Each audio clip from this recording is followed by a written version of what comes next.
देखो रिकॉर्डिंग का मैसेज का स्क्रीन शेयर है।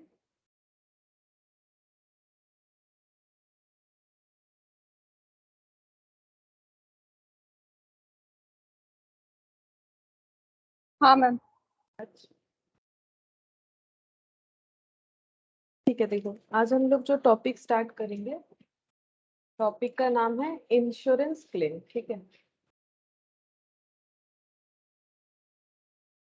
Insurance claim. ठीक है, तो इंश्योरेंस क्लेम मतलब अगर हम लोग इंश्योरेंस करते हैं, ठीक है, इंश्योरेंस कितने तरह का होता है वो भी बताएंगे। इंश्योरेंस अगर करते हैं तो हमें क्या क्लेम मिलेगा। तो अब इंश्योरेंस कैसा, मतलब इंश्योरेंस कैसा इन द सेंस, इंश्योरेंस तो अलग हो सकता है ना, अलग तरीके का हो सकता है, दो तरीके का। मतलब एक्चुअली अलग बोलने से हम ये बोलना चाहते हैं लाइफ इंश्योरेंस भी होता है, जनरल इंश्योरेंस भी होता है। लाइफ इंश्योरेंस का मतलब क्या होता है, जो जैसे कि LIC वगैरह, ठीक है, ये लाइफ इंश्योरेंस का हो गया। और जो नॉर्मल अदर देन लाइफ जो भी होता है उसे हम लोग बोलते हैं जनरल इंश्योरेंस। ठीक है, तो इंश्योरेंस एक्चुअली क्या है, इंश्योरेंस क्या है बेसिकली अगर देखो तो इंश्योरेंस एक कॉन्ट्रैक्ट होता है। ठीक है, जैसे लॉ में तुम लोग कॉन्ट्रैक्ट पढ़ते हो, तो इंश्योरेंस होता क्या है, इंश्योरेंस होता है कॉन्ट्रैक्ट होता है। किस में होगा कॉन्ट्रैक्ट होने के लिए, तो मतलब कोई भी एटलीस्ट 2 पर्सन का जरूरत होता है, उससे ज्यादा भी हो सकता है। तो कॉन्ट्रैक्ट अगर दो पार्टी, नॉर्मली यहाँ पर दो पार्टी होगा, दो पार्टीज के अंदर कॉन्ट्रैक्ट होता है। और उसमें क्या होता है, कॉन्ट्रैक्ट जो होता है उसमें एक जन दूसरे जन का रिस्क कवर करने का प्रॉमिस करता है और उसके बदले उसे प्रीमियम भरना पड़ता है। जैसे कि देखो अगर हम लोग लाइफ इंश्योरेंस करते हैं तो वहां पर क्या होता है, जो LIC में होता है, तो इंश्योरेंस कंपनी क्या करती है, इंश्योरेंस कंपनी हमें, हम लोग का जो रिस्क है, जिस बात का हमें डर रहता है कि अगर हमारा डेथ हो जाता है तो इसके लिए हम लोग कुछ रखना चाहते हैं, या फिर कोई भी मान लो मेडिकल इंश्योरेंस भी होता है कि अगर हम लोग का कोई भी जो है मेडिकल इश्यूज होता है तो उसमें हमें कुछ रिकवरी मिले, ठीक है, कुछ बेनिफिट हो, कुछ बेनिफिट इन द सेंस कि हमारे ऊपर जो है, जो भी प्रॉब्लम जो है उसको हम लोग क्या कर पाए, उसको हम लोग इजीली उसको हैंडल कर पाए, इस वजह से इंश्योरेंस कर रखते हैं हम लोग। ठीक है, अब देखो प्रॉब्लम को तो कोई टाल नहीं सकता है, कुछ भी प्रॉब्लम हो सकता है इंसान के साथ, लेकिन अगर हम लोगों को इजीली उसे टैकल करना है तो इंश्योरेंस ऑब्वियसली एक हेल्प कर देता है हमें। ठीक है, तो इंश्योरेंस क्या है, इंश्योरेंस नॉर्मली है एक कॉन्ट्रैक्ट। ठीक है, क्या है, एक कॉन्ट्रैक्ट है, किसमें, दो पार्टीज के बीच में एक कॉन्ट्रैक्ट है। ठीक है, तो ये मैंने दो पार्टीज बना लिया, एक हो जाएगा यहाँ पर ये एक तो बना लेते हैं इंश्योरेंस कंपनी। ठीक है, एक बना लेते हैं इंश्योरेंस कंपनी, इंश्योरेंस कंपनी। ठीक है, एक है इंश्योरेंस कंपनी और दूसरा हो जाएगा कोई एक पर्सन। ठीक है, तो यहाँ पर क्या होगा, इस पर्सन का जो रिस्क है, इस पर्सन को जिस भी चीज का डर है, लाइक उसके लाइफ का हो सकता है तो वो लाइफ इंश्योरेंस कर सकता है। अच्छा, उसके पास कोई गाड़ी है, ठीक है, कोई बिजनेस कर रहा है तो स्टॉक वगैरह है, तो उस पे भी वो इंश्योरेंस कर सकता है कि बाई चांस गाड़ी का एक्सीडेंट हो गया तो इंश्योरेंस करवा रख सकता है। ठीक है, बाई चांस अगर स्टॉक डिस्ट्रॉयड हो गया तो भी उससे क्लेम मिल सकता है। तो ये दो तरह का इंश्योरेंस करवा सकता है। तो इंश्योरेंस कंपनी दो तरह का ही करती है, कुछ कंपनियां जो है लाइफ इंश्योरेंस करती है, कुछ है जनरल इंश्योरेंस करती है। ठीक है, तो एक्चुअली क्या होगा, इनका रिस्क कवर करने का प्रॉमिस कर रहा है कौन, ये इंश्योरेंस कंपनी। इंश्योरेंस क्या करेगी, रिस्क कवर करेगी, रिस्क कवर करेगी किसका, इस पर्सन का, उसके बिहाफ में। ये पर्सन इंश्योरेंस कंपनी को क्या देता है, बोल सकते हो, उसके बिहाफ में ये पर्सन इंश्योरेंस कंपनी को क्या देगा। कोई ऐसे देखो हर एक चीज का क्या होता है, मतलब हमारा गिव एंड टेक तो होता ही है सारी चीजों में। ठीक है, तो यहाँ पर अगर ये रिस्क कवर करने का प्रॉमिस करिए तो इसको उसके बदले क्या देना पड़ेगा, क्या दिया जाता है, बोलो, प्रीमियम। प्रीमियम, करेक्ट, प्रीमियम देना पड़ेगा, इंश्योरेंस का प्रीमियम भरना पड़ता है। ठीक है, अच्छा, तो जो खुद का इंश्योरेंस करवा रहा है, ठीक है, उसको हम लोग क्या बोलते हैं, उसको हम लोग बोलते हैं कि एक मतलब दो पार्टी होता है, इंश्योर्ड और इंश्योरर। ठीक है, इंश्योर्ड और इंश्योरर, तो the party which transfer risk is called insured, मतलब ये इंश्योर्ड हो गए। ठीक है, इनका इंश्योर्ड हो गया, इनका रिस्क इंश्योर्ड हो गया, ये हो गए इंश्योर्ड, जो रिस्क ट्रांसफर कर रहे हैं। और जो रिस्क ले रहा है, ठीक है, जो रिस्क ले रहा है उसे हम लोग बोलते हैं इंश्योरर। ठीक है, ये हो गया इंश्योरर। तो ये हो गया इंश्योरेंस कंपनी का काम, और ये हो गया हम लोगों का जो इंश्योरेंस लेगा उनका काम हो गया, और इसकी जगह प्रीमियम देना पड़ेगा, ये मेन बात हो जाता है। अब इंश्योरेंस जो है वो दो तरह का होता है, इंश्योरेंस जो है ये दो तरह का होगा। लाइफ इंश्योरेंस और जनरल इंश्योरेंस। यहाँ पर लिखते हैं लाइफ इंश्योरेंस और general insurance. Life insurance, life insurance का पैसा कब मिलता है, मतलब हम लोगों ने जो प्रीमियम भरा तभी तो पॉलिसी लिया हुआ है ना, तो प्रीमियम भरा, इसका पैसा कब मिलता है, जब मैच्योर हो जाता है पॉलिसी। ठीक है, लाइफ इंश्योरेंस अलग अलग तरीके का होता है, तो मैच्योरिटी ऑफ पॉलिसी जब होता है तब जाके हमें इस तरह के इंश्योरेंस का पैसा मिल जाता है, या फिर डेथ। ठीक है, अगर मान लो हम लोग ऐसे करते हैं ना कि पॉलिसी मैच्योर, मान लो किसी ने कुछ एक टाइम पीरियड के लिए इंश्योरेंस किया, तो वहां पर लिखा हुआ है कि डेथ और maturity which ever is earlier, है ना, विच एवर इज अर्लियर, तो जो पहले होगा उसी हिसाब से पैसा मिल जाएगा। मान लो कोई इंश्योरेंस पॉलिसी 30 इयर्स का है फॉर एग्जांपल, ठीक है, 30 इयर्स का है या 20 इयर्स का है, ठीक है, तो अगर इस बीच किसी का डेथ हो जाता है, ठीक है, तो मान लो एक 10 इयर्स का पॉलिसी था, लाइफ इंश्योरेंस पॉलिसी, ठीक है, अब ये पॉलिसी स्टार्ट होने के 8 इयर्स में अगर किसी का डेथ हो जाता है तो पॉलिसी का पैसा मिल जाएगा, अदरवाइज आफ्टर 10 इयर्स जो है पॉलिसी का पैसा मिल जाएगा। ठीक है, तो लाइफ इंश्योरेंस में नॉर्मली ऐसा होता है। जनरल इंश्योरेंस में क्या होता है, जनरल इंश्योरेंस मतलब वही गाड़ी का इंश्योरेंस कर लो, स्टॉक का इंश्योरेंस कर लो, ठीक है, इसको हम लोग क्या बोलते हैं, on the happening of event, जिस वजह से हम लोगों ने इंश्योरेंस करवा रखा है। मान लो गाड़ी का इंश्योरेंस करवा रखा है कि गाड़ी का अगर एक्सीडेंट होता है तो जितना इंश्योरेंस करवा रखा है, जितना भी एक्सीडेंट में लॉस होगा उस हिसाब से रिकवरी हो जाएगा।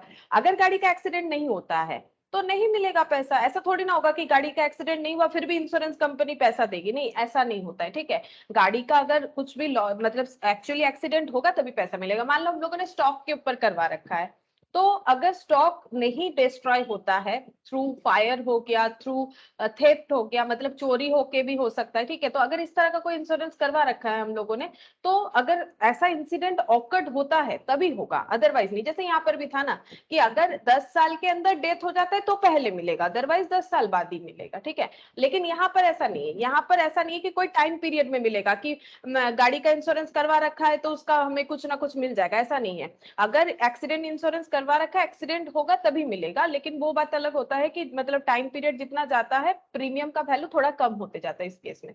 ठीक है, तो जो भी हो, तो ये दो तरह का हम लोग का नॉर्मली क्या हो सकता है, इंश्योरेंस हो सकता है। अभी हमें पढ़ना क्या है इसमें, ठीक है, क्या हमें लाइफ इंश्योरेंस पढ़ना है, नहीं, अभी तो हमें लाइफ इंश्योरेंस नहीं पढ़ना है।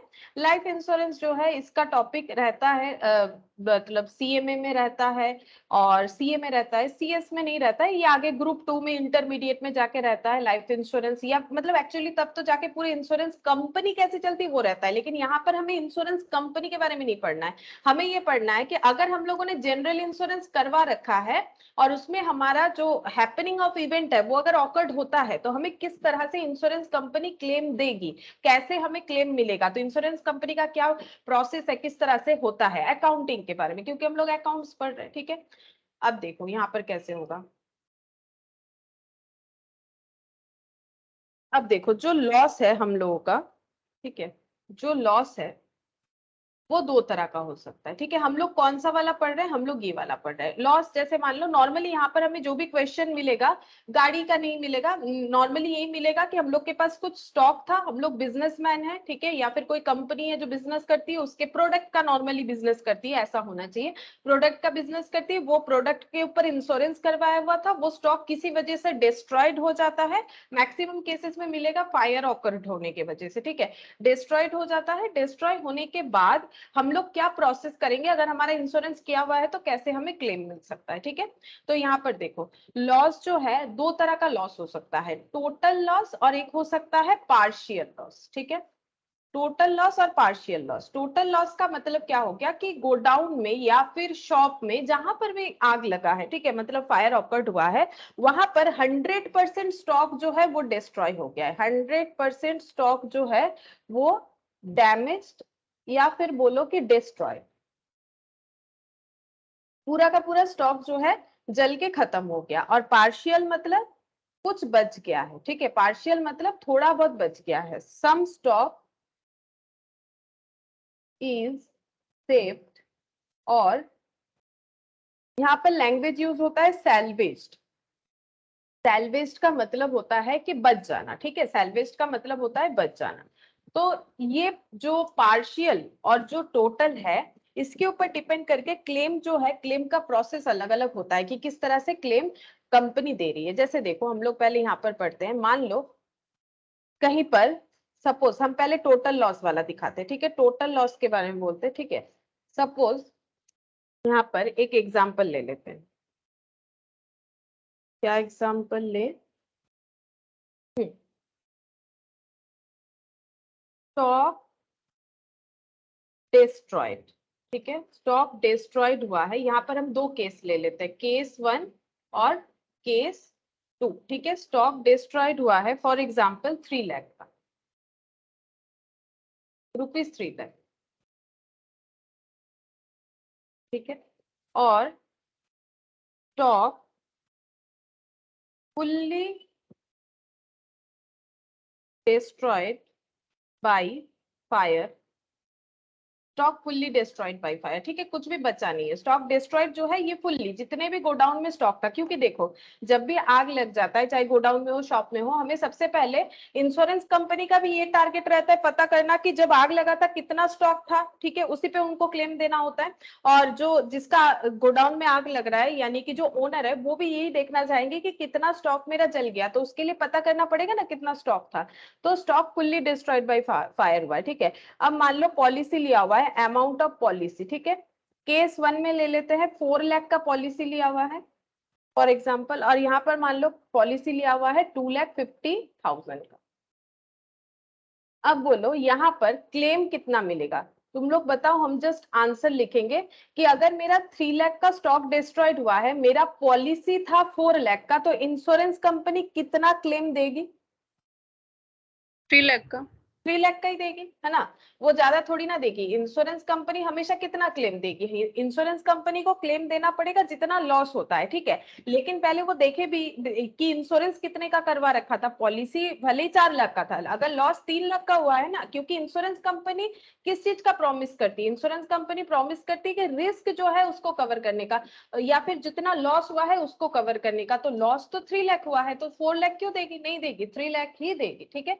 अब बताओ, अगर ये सिचुएशन होता है कि 3 लाख का स्टॉक डिस्ट्रॉयड हुआ है, पॉलिसी हम लोगों ने लिया था 2.5 लाख का, 2,50,000 का, देन हम लोगों का कितना क्लेम हम लोग इंश्योरेंस कंपनी से मांगेंगे या फिर वो देगी? 2.5 लाख का। हाँ, 2.5 लाख का ही देगी। 2,50,000 का ही हमें क्लेम मिलेगा, इससे ज्यादा का हमें क्लेम नहीं मिलेगा। भले ही हमारा 3 लाख का लॉस हुआ, हम लोग अंडर इंश्योर्ड है। मतलब ये देखो, हम लोग जब इंश्योरेंस करते हैं, वो हमारे पास एक, मतलब हमें समझना पड़ेगा कि कितने का हमें करना पड़ेगा, हमारे पास कितना स्टॉक है, कितने का हम लोग रिस्क कवर करना चाहते हैं, वो हमारा मैटर है। अगर हम लोगों ने 2.5 लाख तक अपने को इंश्योर्ड करवाया था, अब मैक्सिमम 2.5 लाख ही मिल सकता है। लॉस तो हुआ है 3 लाख का, तो 3 लाख का क्यों मिलेगा? 2,50,000 ही मिलेगा, ठीक है। ये हो गया। अच्छा, अब ये हो गया टोटल लॉस। और अगर बाई चांस होता है पार्शियल लॉस, देन कैसे होगा? देखो उसमें क्या प्रोसेस होता है, यहाँ पर लिखते हैं पार्शियल लॉस, यहाँ पर लिखते हैं sufficient policy,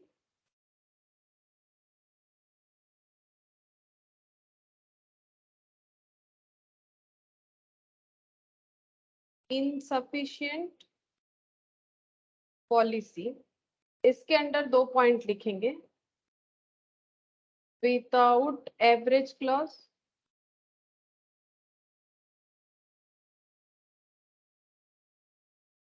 with average clause. अब ये एवरेज क्लॉज क्या है वो भी हम बताएंगे, एग्जाम्पल के साथ ही समझ में आ जाए।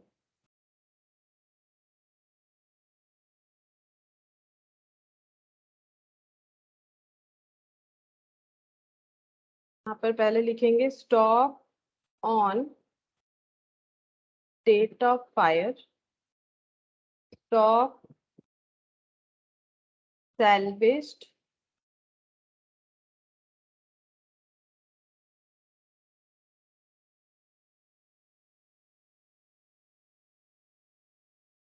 loss of stock policy amount claim, ठीक है। तो ये सारे कॉलम को फिलअप कर लेते हैं। अच्छा, सबसे पहले यहाँ पर stock on date of fire, ये वाला कॉलम पहले फिलअप करते हैं। Stock on date of fire यहाँ पर लिख लिया मैंने 3 लाख।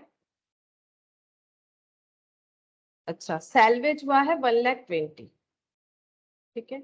अच्छा, यहाँ पर भी सेम अमाउंट लिखेंगे 3 लाख 1,20,000, ठीक है। अच्छा, और पॉलिसी अमाउंट है, पहले वाले केस में पॉलिसी अमाउंट है 1 लाख और यहाँ पर पॉलिसी अमाउंट है 2 लाख। पहले यहाँ पर ये वाला समझते हैं। अगर इनसफिशिएंट पॉलिसी, क्यों इनसफिशिएंट पॉलिसी हो रहा है अभी देखो, यहाँ पर करने से ही समझ में आएगा कि 3 लाख का स्टॉक डिस्ट्रॉयड स्टॉक था, ठीक है, ऑन डेट ऑफ फायर, मतलब जिस दिन फायर ऑकर हुआ था उस दिन 3 लाख का स्टॉक था, बट 1,20,000 का स्टॉक जो है वो बच गया। तो एक्चुअली कितना स्टॉक जो है वो डिस्ट्रॉयड हुआ, एक्चुअली कितना स्टॉक, लॉस ऑफ स्टॉक कितना हुआ जो गोडाउन में था। अगर हम लोगों ने कुछ बचा लिया, क्योंकि आग लग रहा है ऐसा तो नहीं इंश्योरेंस किया हुआ आग लग रहा है लगने दो, ऐसा नहीं होता है, ठीक है। इंश्योरेंस का ऐसा नहीं होता है, क्योंकि कोई नहीं चाहेगा ऐसा हो कि बाई चांस अगर उसका लॉस ज्यादा हो गया, इंश्योरेंस कवर कम है, तो फिर उसको मतलब क्लेम थोड़ी ना मिलेगा, ऐसा नहीं होता है। तो आग बुझाने का कोशिश किया जाता है, ठीक है। तो लॉस ऑफ स्टॉक जो है वो कितना हो रहा है, 3 लाख से 1,20,000 अगर हमारा माइनस हो जाता है, इतना बचा लिया हम लोगों ने, तो एक्चुअली हम लोग का लॉस कितना हुआ, 1,80,000, ठीक है। यहाँ पर भी सेम 1,80,000। अब केस 1 में देखो हम लोग का लॉस हुआ 1,80,000 और अगर हम लोगों का पॉलिसी लिया हुआ है 1 लाख का, तो हम लोगों को कितना क्लेम मिलेगा। ये विदाउट एवरेज क्लॉज हो रहा है। विदाउट एवरेज क्लॉज मतलब ऐसे दिमाग लगा के बताओ, विथ एवरेज क्लॉज अभी हम समझा देते हैं, ठीक है। अगर हम लोगों का ये हो रहा है सिचुएशन, ठीक है, अगर 1 लाख का हम लोगों ने पॉलिसी ले रखा है, तो मुझे ये बताओ कि हम लोग को क्लेम कितना मिलेगा। 1,80,000 का डिस्ट्रॉयड है और 1 लाख का पॉलिसी ले रखा है, तो कितना मिलेगा क्लेम, ऐसे 1 लाख ही मिलेगा। 1 लाख ही मिलेगा, करेक्ट, 1 लाख ही मिलेगा, ठीक है। अब यहाँ पर देखो 1,80,000 का हम लोगों ने लॉस हुआ है और 2 लाख का हम लोगों ने पॉलिसी ले रखा है। अगर यहाँ पर ये पॉइंट नहीं लिखा हुआ रहता और इस तरह से तुम लोग बताते, तो मुझे बोलो इसका अमाउंट कितना होता। अगर ये विथ एवरेज क्लॉज ये पॉइंट नहीं लिखा हुआ होता, तो इसका आंसर हम लोगों के लिए क्या होता, 1,80,000 होता। 1,80,000 होता, ठीक है, मैक्सिमम 1,80,000 मिलेगा। लेकिन अगर हमें बोल दिया है विथ एवरेज क्लॉज, ये क्या होता है, ठीक है, एवरेज क्लॉज के हिसाब से अगर हो तो आंसर चेंज हो जाएगा। अब ये क्या होता है देखो, अगर हम लोगों का टोटल 3 लाख जो है गोडाउन में या फिर शॉप में ये पूरा डिस्ट्रॉयड हो जाता, तो मैक्सिमम हम लोगों को कितना क्लेम मिल सकता था ये बताओ। अगर हम लोग का लॉस 3 लाख का होता तो हमें कितना क्लेम मिल सकता था पॉलिसी वैल्यू के हिसाब से। अगर हम लोग का 3 लाख का लॉस हो जाए, हाँ बोलो, 2 लाख मिलता तब। 2 लाख मिलता, ठीक है। लेकिन हम लोग का लॉस 3 लाख की जगह कितना हुआ, 1,80,000, ठीक है। तो ये लॉस है, ये पॉलिसी वैल्यू है, ठीक है। 3 लाख के लिए हमें 2 लाख मिल सकता था, तो 1 के लिए कितना मिलेगा, unitary method 2 lakh divided by 3 lakh.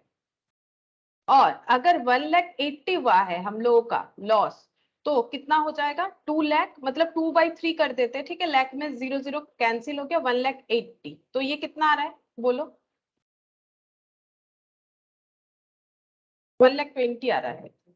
देख लेते हैं एक बार कैलकुलेटर में, 2 डिवाइडेड बाई 3 इंटू 1,80,000, हाँ 1,20,000 आ रहा है। तो इसमें आंसर कितना बन गया हम लोगों का, इसका मतलब 120। 120, ठीक है। इसमें आंसर हम लोग का बन गया 1,20,000, ठीक है। अच्छा, तो 1,20,000 आंसर बन रहा है। तो ये हम लोग का क्या हो गया, with average clause. Average clause का मतलब है हम लोगों ने क्या किया, प्रोपोर्शनेट कर दिया। प्रोपोर्शनेट मतलब 3 लाख के लिए अगर 2 लाख होता है, तो 1,80,000 के लिए क्या होगा। अगर प्रोपोर्शनेटली इंश्योरेंस कंपनी अपना क्लेम कैलकुलेट करती है, तो उसे हम लोग बोलते हैं, ये इंश्योरेंस कंपनी का एक मतलब स्कीम है, इसको बोला जाता है एवरेज क्लॉज, ठीक है। हम लोग चाहे तो एवरेज क्लॉज से भी मतलब कैलकुलेट कर सकते, चाहे नहीं, मतलब वो डिपेंड करता है कि हम लोगों ने कैसा इंश्योरेंस लिया हुआ है, विथ एवरेज क्लॉज या विदाउट एवरेज क्लॉज। तो यहाँ पर हमें क्या करना है, हम लोग को मैक्सिमम क्वेश्चन में अगर कुछ नहीं बोलेगा तो हम लोग हमेशा विथ एवरेज क्लॉज ही मानेंगे, ठीक है। अगर कुछ बोलेगा तो हम लोग उस तरह से फॉलो करेंगे। तो हमें एवरेज क्लॉज के हिसाब से आंसर देना है कि विदाउट एवरेज क्लॉज के हिसाब से। फिर से बोल रहे हैं, अगर क्वेश्चन में स्पेसिफाई कर दिया है तो फॉलो द क्वेश्चन, और अगर क्वेश्चन में कुछ भी नहीं बताया है तो ऑलवेज फॉलो दिस टॉपिक, ठीक है। तो इसको हम लोग एक फॉर्मूला बोलते हैं, एवरेज क्लॉज का फॉर्मूला। तो फॉर्मूला तो समझ में आ गया कैसे कैसे होता है फॉर्मूला देखो, 2 लाख क्या था, 2 लाख था हम लोगों का पॉलिसी वैल्यू, है ना, 2 लाख था पॉलिसी वैल्यू। तो हम लोग इस तरह से लिख सकते हैं पॉलिसी वैल्यू, हम सारा चीज लिखवा देंगे, जस्ट समझाने के लिए कर रहे हैं। 2 लाख है पॉलिसी वैल्यू, 1,80,000 क्या है, 1,80,000 है हम लोगों का लॉस, ठीक है। इसको हम लोग क्या लिखेंगे, टोटल लॉस, ये मैंने शॉर्टकट में लिखा, हम डिटेल्स में लिखवा देंगे। डिवाइडेड बाय क्या होता है, 3 लाख, 3 लाख हम लोगों का क्या था, 3 लाख था हम लोगों का stock as on date of fire, है ना। तो इसको हम लोग क्या लिखेंगे, स्टॉक। ये फॉर्मूला होता है एवरेज क्लॉज का। इंश्योरेंस कंपनी जो फॉर्मूला यूज करती है वो ये होता है, फॉर्मूला इस वजह से यूज होता है, ठीक है। फॉर्मूला इस वजह से यूज होता है कि ये प्रोपोर्शनेट कर देती है कि आपका मैक्सिमम जो है कितना, इंश्योरेंस पॉलिसी क्या हुआ, 2 लाख, तो क्योंकि गोडाउन में 3 लाख का सामान था, अगर 3 लाख फुल्ली डिस्ट्रॉयड हो जाता तो 2 लाख ही मिलता। तो अगर उस हिसाब से 1,80,000 का डिस्ट्रॉयड हुआ है तो हमें कितना मिलेगा, 1,80,000 का अगर डिस्ट्रॉयड हुआ है उस हिसाब से हमें 1,20,000 मिलेगा, ठीक है। तो ये वाला आंसर तब होगा अगर हम लोग क्या करेंगे, अगर हम लोग विदाउट एवरेज क्लॉज होगा, ठीक है। तो हम लोग का यहाँ पर ये वाला आंसर गलत हो जाएगा। अगर हमें क्वेश्चन में बता दे कि विथ एवरेज क्लॉज करना है तो हमें हमेशा प्रोपोर्शनेटली आंसर निकालना पड़ेगा, ठीक है, जिसमें आंसर हो जाएगा हम लोग का 1,20,000 जब हम लोग प्रोपोर्शनेटली आंसर निकालेंगे विथ एवरेज क्लॉज, ठीक है। अच्छा, और यहाँ पर क्या था, यहाँ पर सफिशिएंट पॉलिसी का एक एग्जांपल था, ठीक है, मतलब एक एग्जांपल लेना है मुझे। तो देखो इसका एग्जांपल क्या हो जाएगा, सपोज हम लोग का यहाँ पर stock as on date of fire है 5 लाख, स्टॉक सैल्वेज हुआ है मतलब बच गया है 50,000, तो लॉस ऑफ स्टॉक कितना हुआ है, 4,50,000, ठीक है। 4,50,000 लॉस हुआ है, पॉलिसी अमाउंट है 8 लाख, तो बोलो क्लेम कितना मिलेगा, क्लेम कितना मिलेगा,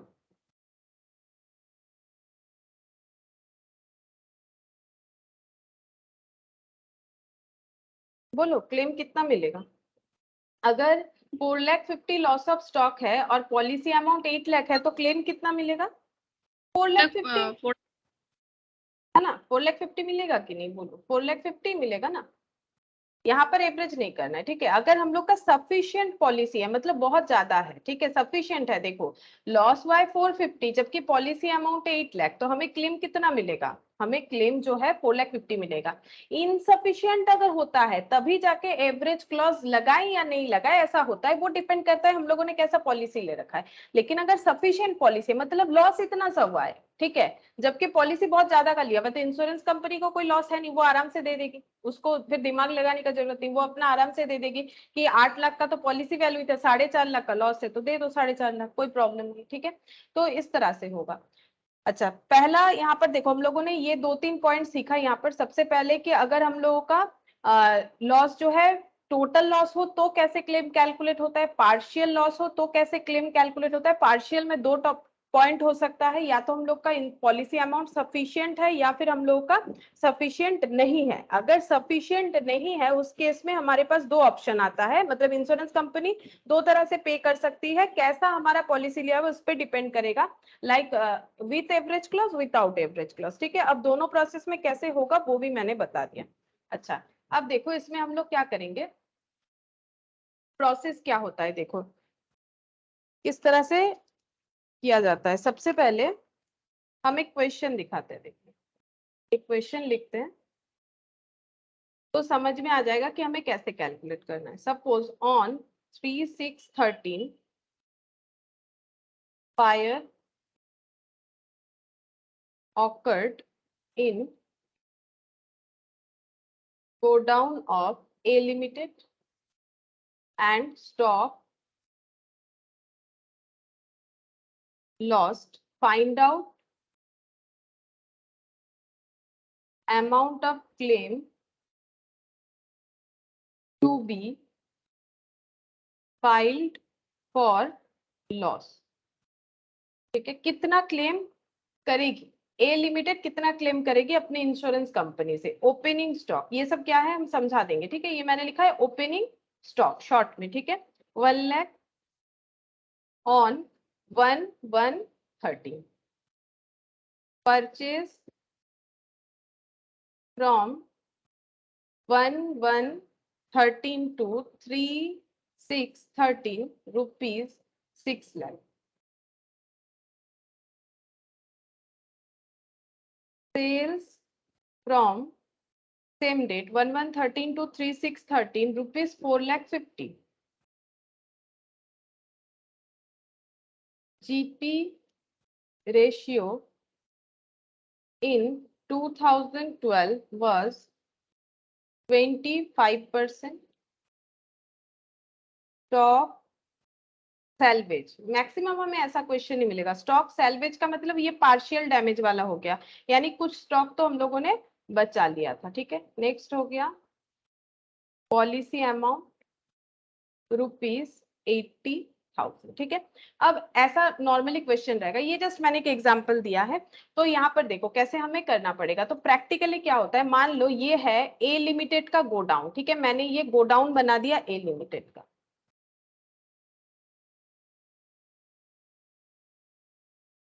गोडाउन ऑफ ए लिमिटेड। ठीक है, ए लिमिटेड का गोडाउन हो गया। यहाँ पर मान लो सपोज क्या हुआ, फायर ऑकर हो गया। ठीक है, आग लग गया गोडाउन में, अचानक से आग लग गया। कब? 3 तारीख को, 3 जून 2013 को अचानक से गोडाउन में आग लग गया। ठीक है, तो हम लोग यहाँ पर ऐसे दिखा देते, देखो। ठीक है, ये मान लो फायर ऑकर हो गया है, चारों तरफ से आग वाग लग रहा है, धुआं निकल रहा है। ठीक है, अब इसके अंदर कुछ स्टॉक होगा। ठीक है, गोडाउन है तो इसमें कुछ स्टॉक तो होगा, तो हमें कुछ इंफॉर्मेशन दिया हुआ है। देखो ओपनिंग स्टॉक मतलब, ओपनिंग मतलब क्या, ईयर का स्टार्टिंग। अब इनका ईयर स्टार्ट कब होता है, 1113 मतलब जैन को होता होगा।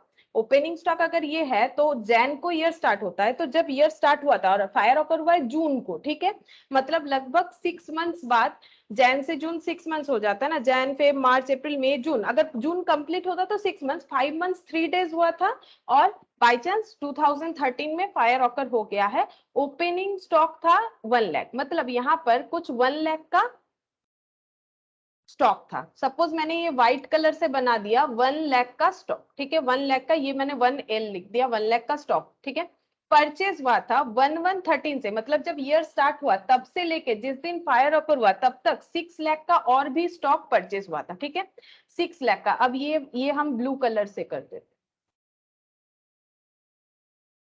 ठीक है, ये स्टॉक जो है ये परचेज हुआ था, परचेज हुआ था 6 लाख का। ठीक है, अब 6 लाख का स्टॉक परचेज हुआ था, वो भी गोडाउन में था। ठीक है, लेकिन कुछ बिका भी है, तो इसका मतलब ये नहीं कि सारा का सारा स्टॉक गोडाउन में, कुछ बिका भी है। कितने का? 4,50,000 का। अब 4,50,000 का स्टॉक बिक गया है। अब 4,50,000 का स्टॉक जो बिका है वो कौन सा वाला स्टॉक होगा, ये सारे में से कुछ होगा। ठीक है, ये पूरे में से कुछ ना कुछ होगा, तो हम यहाँ पर क्या करते हैं, दिखा देते हैं ये पूरे स्टॉक से कुछ सेल हुआ है। तो यहाँ पर लिख देते हैं सेल कितना हुआ है, 4,50,000। 4,50,000 का स्टॉक जो है वो सेल हुआ है। ठीक है, अब ये मान लो स्टॉक जो सेल हुआ है, और ये मैंने मिक्सड अप कर दिया। ठीक है, स्टॉक सेल हुआ है, हमें तो ये नहीं पता कि ओपनिंग वाले से ही सेल हुआ या ओपनिंग पहले पूरा खत्म हो गया था, ऐसा तो कुछ नहीं बोला है। मान लेते हैं कि कुछ यहाँ पर स्टॉक जो था उसमें से कुछ सेल हो गया 4,50,000 का।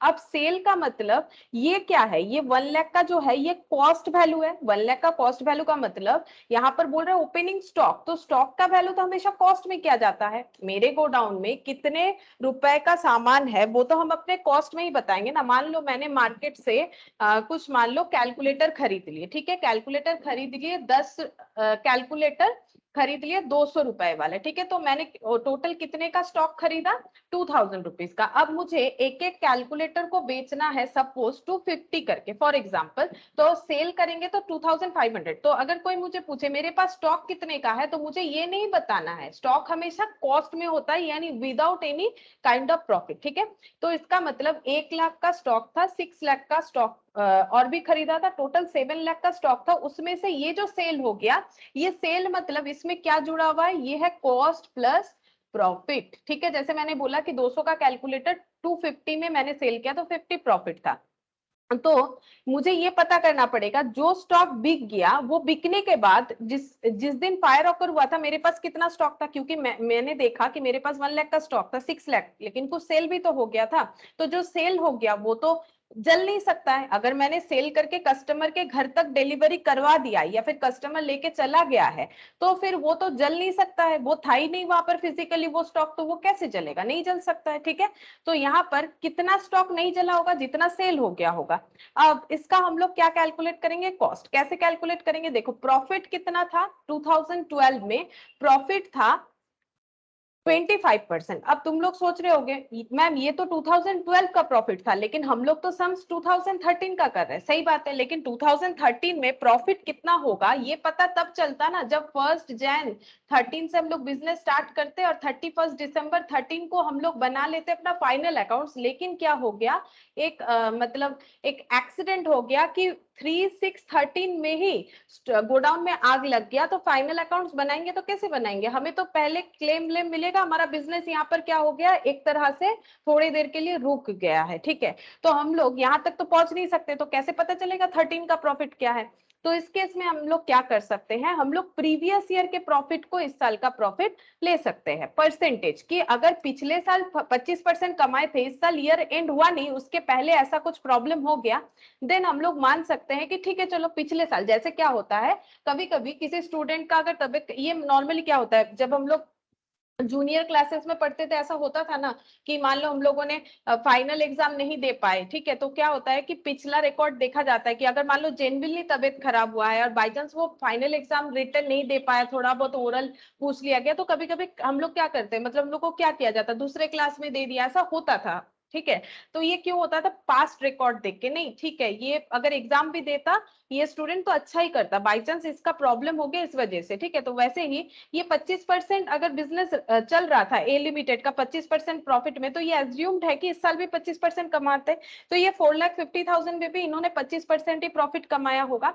तो अगर प्रॉफिट कितना है ये हम लोग चेक करेंगे, तो प्रॉफिट कैसे चेक किया जाता है, सेल्स पे परसेंटेज लगाएंगे। ठीक है, 4,50,000 पे हम लोग का प्रॉफिट अगर 25% है, ठीक है, प्रॉफिट अगर 25% प्रॉफिट, अब देखो ये नहीं बोला है कि जीपी ग्रॉस प्रॉफिट रेशियो 25% मैंने सेल पे लगाया, तो अगर कुछ नहीं बोला हुआ है, क्योंकि आगे जाके तुम लोग का ऐसा क्वेश्चन मिल सकता है कि 25% ऑन सेल, अगर ये पॉइंट ना भी बोले तो एज्यूम्ड है कि वो सेल पे ही होगा। एक्सेप्ट अगर ये बोल देता 25% ऑन कॉस्ट तो कुछ और ट्रीटमेंट होता, वो जब क्वेश्चन में आएगा तब बताएंगे, सारा चीज एक साथ बताएंगे, कंफ्यूज हो जाओगे। अगर ऑन सेल नहीं लिखा हुआ है देन ऑल्सो एज्यूम्ड कि वो सेल पे ही होता है, क्योंकि जीपी का फॉर्मूला ही होता है जीपी बाई सेल्स इंटू 100, क्योंकि सेल करके हम लोगों ने कितना प्रॉफिट कमाया। ठीक है, तो अगर कोई भी हमें आइडेंटिफाई नहीं करके दिया है कि जीपी ऑन सेल या फिर GP on cost, then always assumed कि जीपी ऑन सेल्स हो रहा है। ठीक है, तो 4,50,000 का प्रोडक्ट बेच के अगर हम लोगों ने 1,12,500 का प्रॉफिट जो है वो अर्न किया है, तो एक्चुअली जो बेचा था उसका कॉस्ट कितना था, जैसे एक कैलकुलेटर 200 250 में बेच रहे हैं तो उसका कॉस्ट पूछे तो कितना 200। ठीक है, तो इस तरह से हम लोग कैलकुलेट करेंगे कि कॉस्ट कितना है, तो ये तो सेल है, सेल का मतलब क्या होता है, कॉस्ट प्लस प्रॉफिट, तो सेल वैल्यू से अगर हम लोग प्रॉफिट को हटा देते हैं तो हमें मिल जाएगा कॉस्ट। ठीक है, तो ये माइनस कर दिया 3,37,500, मतलब हम लोगों ने कितने का सामान बेचा था, ये जो है इसका वैल्यू कितना था 3,37,500, इस पे इतना प्रॉफिट लगा के बेच दिया था। तो इसका मतलब जिस दिन गोडाउन में आग लगा उस दिन कितना स्टॉक था, शायद उस दिन कितना स्टॉक था, कैसे कैलकुलेट करेंगे, तो 6 लाख प्लस 1 लाख, ऐसे तो लग रहा है 7 लाख, लेकिन उसमें से 3,37,500 हम लोगों ने सेल कर दिया, देन कितना स्टॉक जो है वो गोडाउन में था जिस दिन फायर ऑकर हुआ, 3,62,500, मतलब जो स्टॉक बचा हुआ था वो कितना था 3,62,500 जिस दिन फायर ऑकर हुआ। ठीक है, तो पहला प्रायोरिटी हम लोग का यही रहता है, हमें ये पता करना है, या इंश्योरेंस कंपनी को भी यही पता करना रहता है कि स्टॉक कितना था, तभी तो पता चलेगा कितना लॉस हुआ। अब इसमें से कुछ स्टॉक बचा लिया गया 50,000, तो एक्चुअली लॉस कितना हुआ 3,12,000, एक्चुअली लॉस हुआ 3,12,000। 12,500, ठीक है। एक्चुअली 3,12,500 लॉस हुआ। अब ये पार्शियल लॉस है। अब क्वेश्चन में नहीं बोला है कि एवरेज क्लॉज यूज करना है कि नहीं करना है, तो हम लोग क्या करेंगे, एवरेज क्लॉज ही यूज करेंगे, ठीक है। एवरेज क्लॉज यूज करना पड़ेगा क्योंकि मैंने बोला अगर कुछ स्पेसिफाइड नहीं है तो एवरेज क्लॉज यूज करो। और एवरेज क्लॉज कैसे यूज करेंगे, यहाँ पर ये क्या आ गया,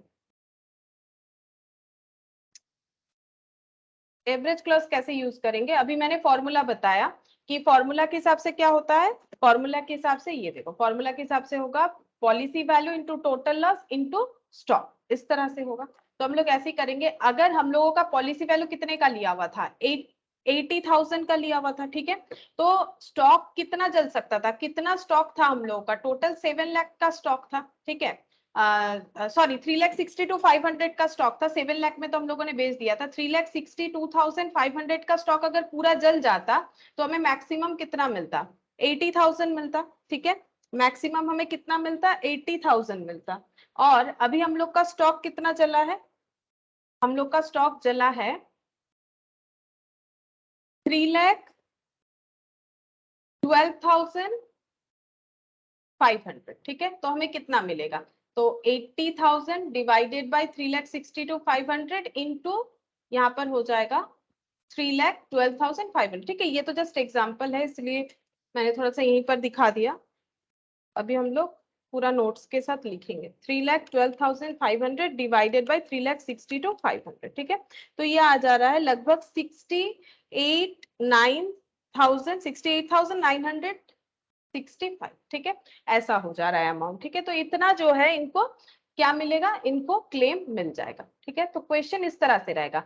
अब ये देखो, ये मैंने जो यहाँ पर ड्रॉ करके समझाया, इस चीज को हम लोग कैसे कैलकुलेट कर सकते हैं। अगर तुम लोग देखो तो ओपनिंग स्टॉक, सेल्स, ठीक है, ग्रॉस प्रॉफिट, परचेज, ये सब ट्रेडिंग का आइटम है। तो बेसिकली हम लोगों ने एक ट्रेडिंग बनाया जो कि सिर्फ यहाँ से लेके यहाँ तक का बनाया, 1,113 का डेटा लिया और अप टू 3,613 तक का एक डेटा, ठीक है। क्योंकि हमें यहाँ तक, यहाँ पे क्लोजिंग स्टॉक कैलकुलेट करना है, देन हमें ट्रेडिंग बनाना पड़ेगा। लेकिन ट्रेडिंग तो नॉर्मली 1 ईयर का होता है, तो इस ट्रेडिंग का नाम सिर्फ ट्रेडिंग नहीं होना चाहिए, ये एक रफ वर्क होता है क्लोजिंग स्टॉक कैलकुलेट करने के लिए। इसीलिए हम लोग इसको बोलेंगे मेमो ट्रेडिंग, मेमोरेंडम ट्रेडिंग। पूरा नाम अगर देखो तो मेमोरेंडम ट्रेडिंग। ये मेमोरेंडम ट्रेडिंग के हिसाब से हम लोग कैलकुलेट करके दिखा सकते हैं, जो मैंने जस्ट ऐसे ही रफली जो है समझाया कि बिना अकाउंटिंग फॉर्मेट बनाए कैसे कर सकते हैं। वैसे करना नहीं है तुम लोग को, ऐसा मतलब समझने के लिए। अब हम लोग अकाउंटिंग फॉर्मेट के साथ भी इस तरह का क्वेश्चन जो है आराम से कर सकते हैं। अब यहाँ पर मेमो ट्रेडिंग बनाएंगे तो क्या हो जाएगा, हम यहाँ पर ही दिखाते हैं। ये देखो, 2 ओपनिंग स्टॉक बोल के लिख दोगे, ओपनिंग स्टॉक कितना हो जाएगा 1 लाख। 2 परचेज बोल के कितना लिखोगे 6 लाख। बाई सेल्स बोल के कितना लिखना है 4,50,000, ठीक है। 2 जीपी बोल के, ये बेच के कितना प्रॉफिट कमा लिए, ये बेच के 1,12,500। तो ये सारा चीज टोटल होगा तो यहाँ पर क्या बैलेंस आ जाएगा। नॉर्मली ट्रेडिंग बनाते थे जीपी कैलकुलेट करने के लिए, लेकिन अभी ये ट्रेडिंग बनेगा स्टॉक कैलकुलेट करने के लिए, क्योंकि स्टॉक की तो पता करना है जिस दिन फायर ऑकर हुआ स्टॉक कितना था। तो 3,62,500 का स्टॉक आ जाएगा। अब हम लोग इसके बाद कैलकुलेट करेंगे कि एक्चुअली लॉस कितना है, क्या पूरा का पूरा स्टॉक चल गया, नहीं, बचा लिया हम लोगों ने 50,000। तो बचा कितना 3,12,500। अब इसके ऊपर इंश्योरेंस कंपनी क्लेम देगी, पार्शियल डैमेज है, फुल्ली डैमेज नहीं है। और एवरेज क्लॉज नहीं बोला है, नहीं भी बोलेगा तो हमें एवरेज क्लॉज ही फॉलो करना पड़ेगा, क्योंकि मैंने बोला है कि कब फॉलो करना है कब नहीं करना है। इसको हम लिख देते हैं, इफ क्वेश्चन स्पेसिफाइड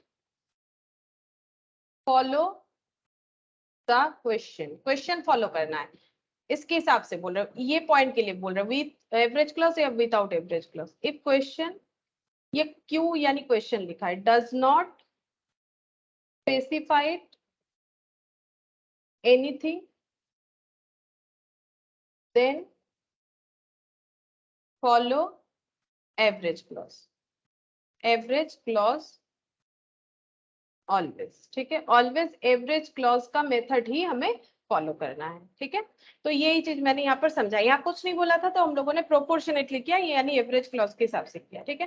तो यहाँ से देखो हम लोग को क्या क्या पता चला। पहला बात ये है कि अगर फायर वायर ऑकर होता है, ठीक है, अगर फायर ऑकर होता है तो हमें क्या करना पड़ेगा, फायर ऑकर होता है तो हमें सबसे पहले ये पता करना पड़ेगा कि हम लोगों का क्लोजिंग स्टॉक कितना है, ठीक है। ये सबसे पहले हमें पता करना पड़ेगा। और इसके लिए हम लोग क्या बनाएंगे, इसके लिए हम लोग मेमोरेंडम ट्रेडिंग बनाएंगे, मेमोरेंडम ट्रेडिंग, ठीक है। तो मेमोरेंडम ट्रेडिंग बनाए। अब इस चीज को हम सीक्वेंस में नोट डाउन करवा देते हैं कि हमें क्या क्या प्रिपेयर करना पड़ेगा, ठीक है, सीक्वेंस में लिखवा देते हैं। इसके अलावा भी बहुत सारा पॉइंट इसमें रहेगा, तो हम सारी चीजों को एक साथ लिखवा देते हैं इंपॉर्टेंट नोट्स बोल के, ठीक है। तो यहाँ पर लिखते हैं loss of stock by fire. तो एक इंट्रो तो हो गया हम लोग का, अब जस्ट नोट डाउन कर लो। व्हेनेवर फायर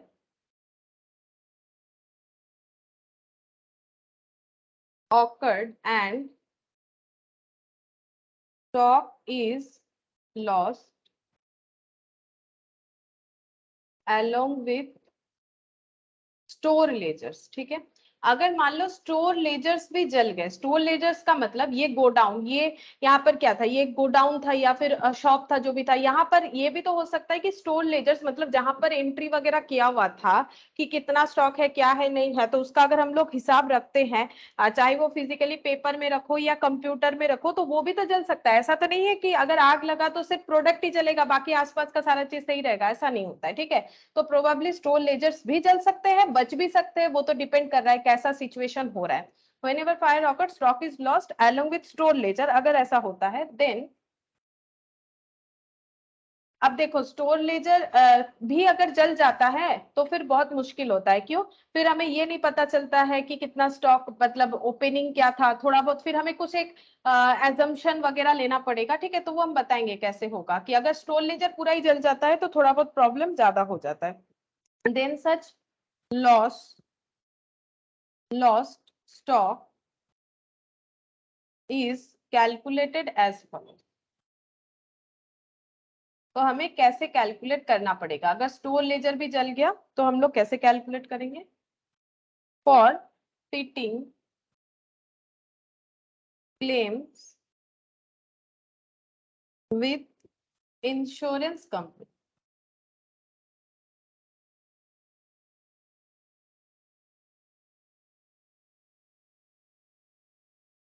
तो हम स्टेप वाइज लिखवा देते हैं। फर्स्ट स्टेप क्या करना पड़ेगा, calculate gross profit ratio of earlier year और last year by preparing trading account.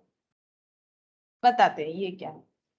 देखो, अगर ये 25% हमारे पास नहीं रहता तो हम लोग कभी भी ये मेमो ट्रेडिंग कंप्लीट नहीं कर पाते, क्योंकि हमारे पास दो मिसिंग फिगर हो जाता है। एक तो हो जाता है ये क्लोजिंग स्टॉक, हमारे पास दो मिसिंग फिगर हो जाता है। एक तो हो जाता ये क्लोजिंग स्टॉक, ये हमारे पास मिस रहता, ये वाला, ठीक है। ये तो हम लोग बैलेंस करके निकाल रहे हैं ना, क्योंकि अगर जीपी भी नहीं रहता तो दो मिसिंग फिगर से हम लोग कभी भी नहीं बना सकते। तो अगर क्वेश्चन ऐसा होता है कि हमें ये चीज गिवन नहीं है 25%, तो ये जरूर गिवन होगा कि किस तरह से 25% निकालेंगे, ठीक है। फिर से सुनो, हो सकता है कि हमें 25% डायरेक्टली गिवन नहीं है, बट हमें 25% कैलकुलेट करने के लिए जो भी डेटा का रिक्वायरमेंट होगा प्रीवियस ईयर का, वो ऑब्वियसली गिवन रहेगा। और डेटा क्या क्या गिवन रहेगा, अगर हमें जीपी कैलकुलेट करना है तो ट्रेडिंग का ही डेटा गिवन रहेगा। तो प्रीवियस ईयर का यहाँ पर हमें ट्रेडिंग का सारा डेटा गिवन रहेगा क्वेश्चन में, ठीक है। क्वेश्चन करोगे तो समझ में आ जाएगा, लेकिन मुझे स्टेप्स लिखवाना है तो वो तो हम लिखवाएंगे कि अगर जीपी नहीं रहता है अर्लियर ईयर का, तो हमें पहले जीपी को कैलकुलेट करना पड़ेगा, ठीक है। जो इंफॉर्मेशन दिया हुआ रहेगा क्वेश्चन में उसको यूज करके। स्टेप 2 क्या हो जाएगा, प्रिपेयर। फिर हम लोग क्या करेंगे, प्रिपेयर मेमोरेंडम ट्रेडिंग बनाएंगे और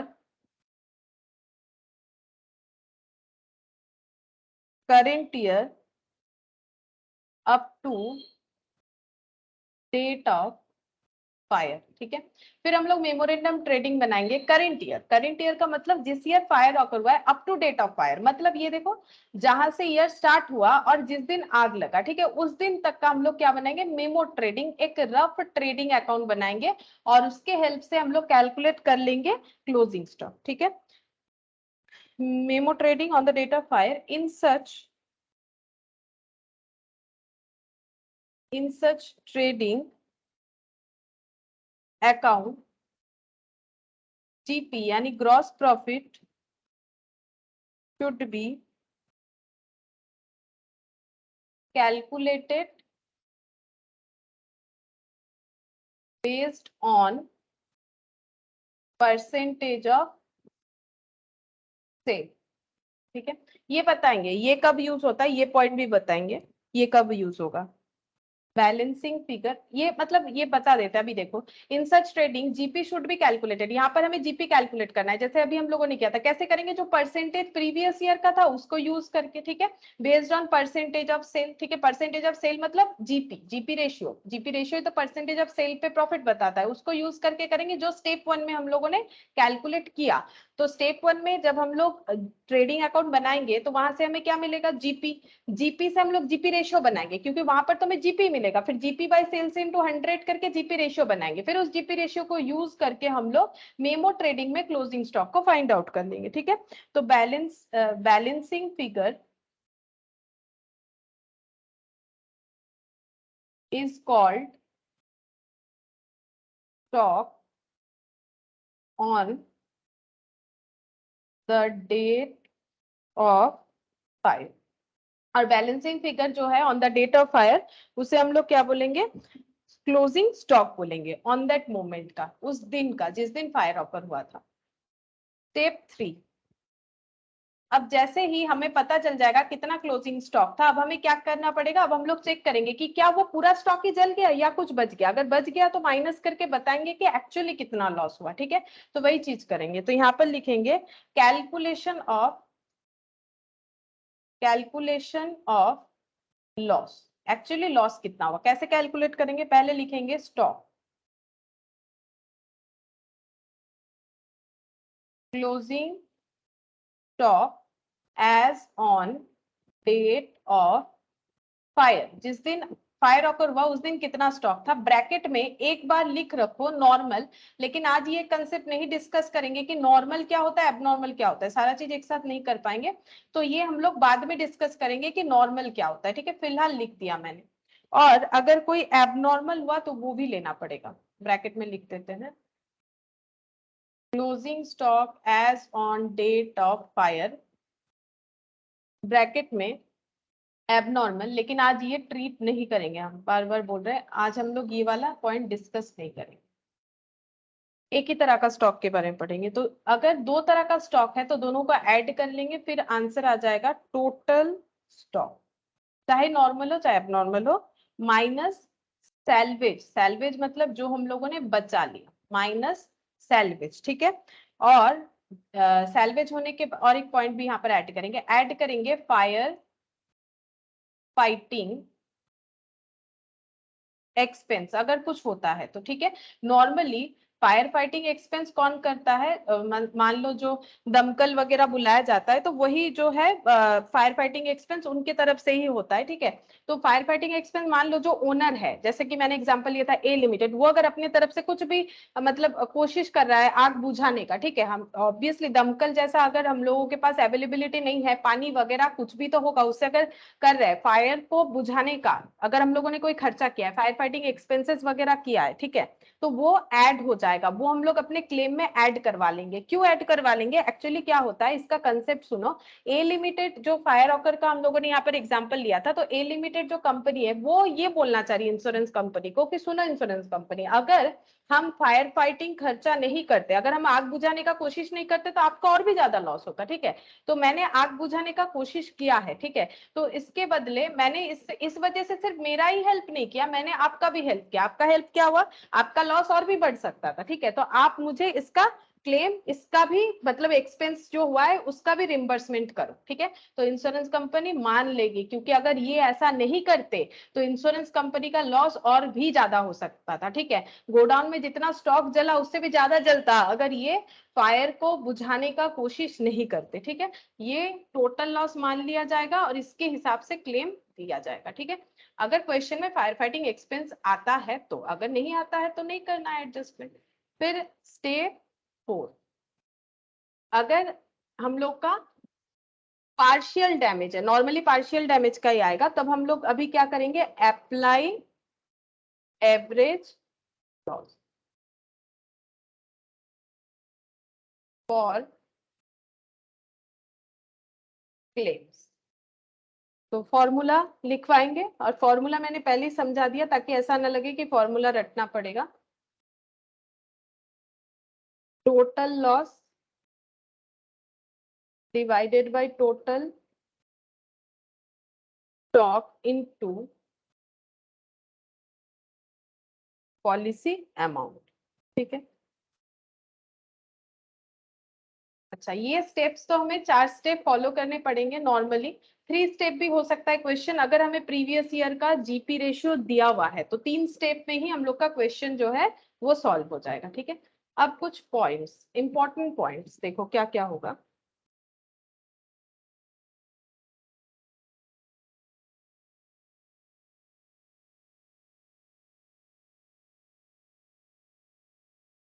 पहला, इफ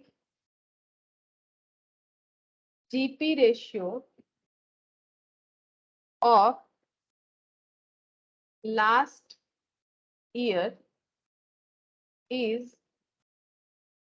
given in question, अगर क्वेश्चन में लास्ट ईयर का जीपी रेशियो दिया हुआ है, स्टेप 1 इज नॉट रिक्वायर्ड, जो मैंने अभी ऐसे भी बोला, स्टेप 1 इज नॉट रिक्वायर्ड। अगर हमें जीपी रेशियो प्रीवियस ईयर का दे रखा है तो हमें स्टेप 1 का कोई भी जरूरत नहीं है। Step 2, if loss by fire is in first year, ठीक है।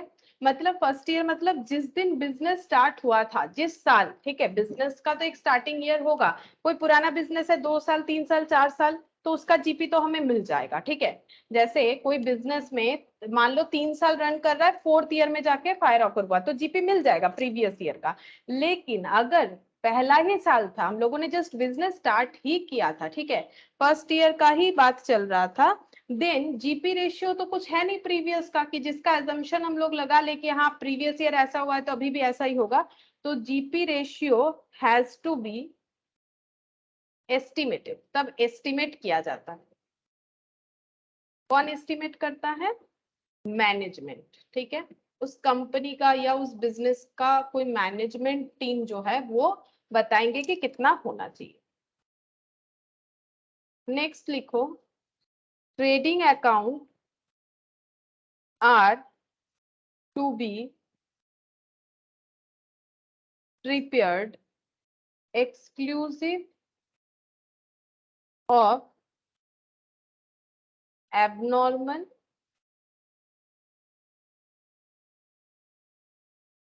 or poor selling line item, इसको बोला जाता है पीएसएल, ठीक है। लेकिन ये मैंने पहले ही बोला एबनॉर्मल वाला पार्ट आज डिस्कस नहीं करवाएंगे, लेकिन मेरे पॉइंट में 3 नंबर में मैंने इसको लिखवा दिया, बट आज ये डिस्कस नहीं करेंगे। 1 2 ऑलरेडी डिस्कस्ड है, 1 और 2, ठीक है। 4th नंबर पे लिखेंगे, when ever possible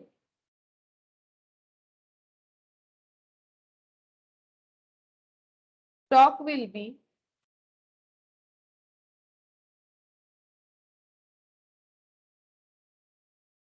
shown at cost price only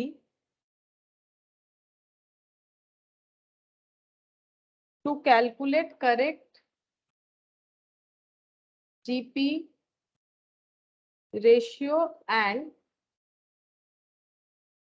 claim of stock. Whenever possible, जब भी पॉसिबल होगा, stock will be shown eight cost price only. ये पॉइंट क्यों बोला, क्योंकि हम लोग क्वेश्चन आगे जाके देखेंगे कि बोला हुआ रहेगा कि बिजनेसमैन ने अपने 100 रुपए के स्टॉक को 90 दिखा रखा है, यानी 10% डाउन करके दिखा रखा है।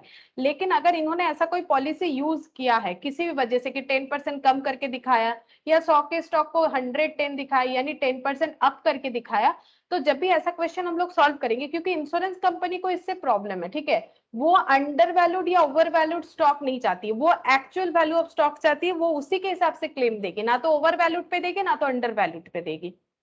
तो अगर ऐसा इंफॉर्मेशन हमारे पास रहता है तो हमें क्या करना है, हमेशा जीपी, ताकि सही आए, क्लेम सही मिले, इस वजह से हमें हमेशा जो है स्टॉक को कॉस्ट में दिखाना है, जो उसका ओरिजिनल कॉस्ट है, ना तो ओवर वैल्यूड करके दिखाना है ना तो अंडर वैल्यूड करके दिखाना है। ठीक है, तो ये हो गया 4th नंबर पॉइंट का मतलब। 5th number, whenever inflation effect, अगर किसी वजह से इन्फ्लेशन का इफेक्ट आ रहा है, are given, then such inflation should be cancelled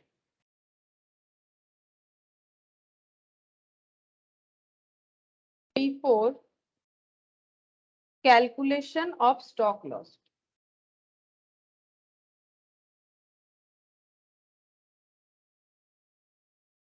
ठीक है, तो ये चीज जब इन्फ्लेशन वाला पॉइंट करेंगे तब समझाएंगे। तो ये चीज मैंने ड्यू रखा, ठीक है, तो कौन कौन सा पॉइंट ड्यू रखा है इस यहाँ पर दिखा देते हैं।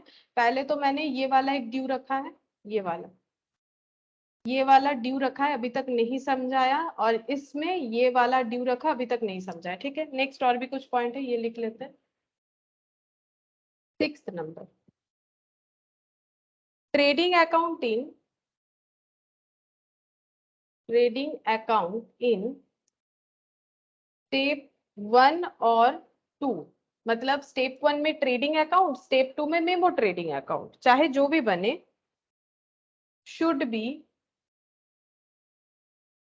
Free from error. एरर से, एरर फ्री होना चाहिए। ठीक है, मतलब किसी तरह का अगर कोई भी गलत ट्रीटमेंट हुआ है, गलत अकाउंटिंग हुआ है, मतलब रेक्टिफिकेशन ऑफ एरर होना चाहिए। ठीक है, अगर रेक्टिफिकेशन जरूरत है तो हम लोग रेक्टिफिकेशन करेंगे। ठीक है, तो error, sales here means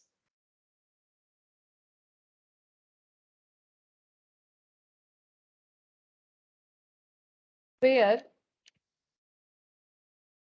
goods have been delivered and purchase means where goods have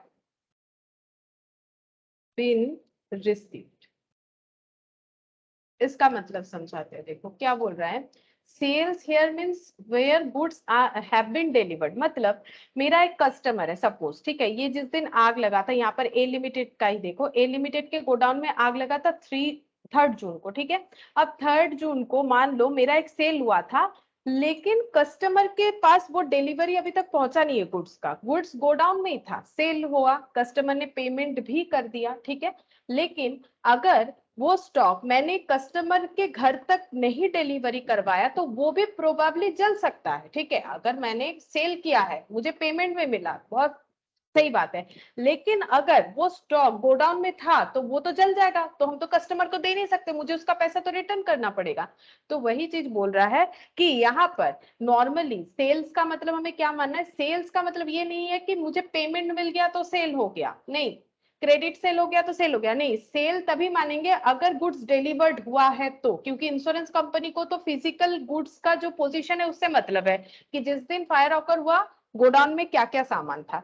और परचेज का मतलब क्या होता है, परचेज का मतलब होता है कि अगर गोडाउन तक गुड्स डिलीवर्ड हुआ है थ्रू क्रेडिटर, ठीक है, मैंने परचेज कर लिया 3 तारीख को, फायर ऑकर्ड हुआ था ए लिमिटेड के यहाँ पर। अब ए लिमिटेड ने मान लो कुछ परचेस किया था सामान, ठीक है, लेकिन वो सामान गोडाउन तक पहुंचा नहीं, वो क्रेडिटर के पास ही था, तो वो तो नहीं चलेगा, तो उसको हम लोग परचेज नहीं मानेंगे, ठीक है। यहाँ पर परचेज और सेल्स का ये कंसेप्ट होता है कि अगर गुड्स डिलीवर्ड नहीं हुआ है तो परचेज मत मानो, और गुड्स अगर रिसीव्ड नहीं हुआ है तो उसे सॉरी, अगर गुड्स डिलीवर्ड नहीं हुआ है तो सेल्स मत मानो, और गुड्स अगर परचेज नहीं हुआ है तो उसे हम लोग नहीं मानेंगे कि वो हम लोगों का मतलब गुड्स अगर जो है लोकेशन तक नहीं आया है तो उसे परचेस नहीं मानेंगे। भले ही हम लोगों ने इनवॉइस रेज करवा लिया, पेमेंट वगैरह कर दिया, उससे कोई मतलब नहीं बनता है।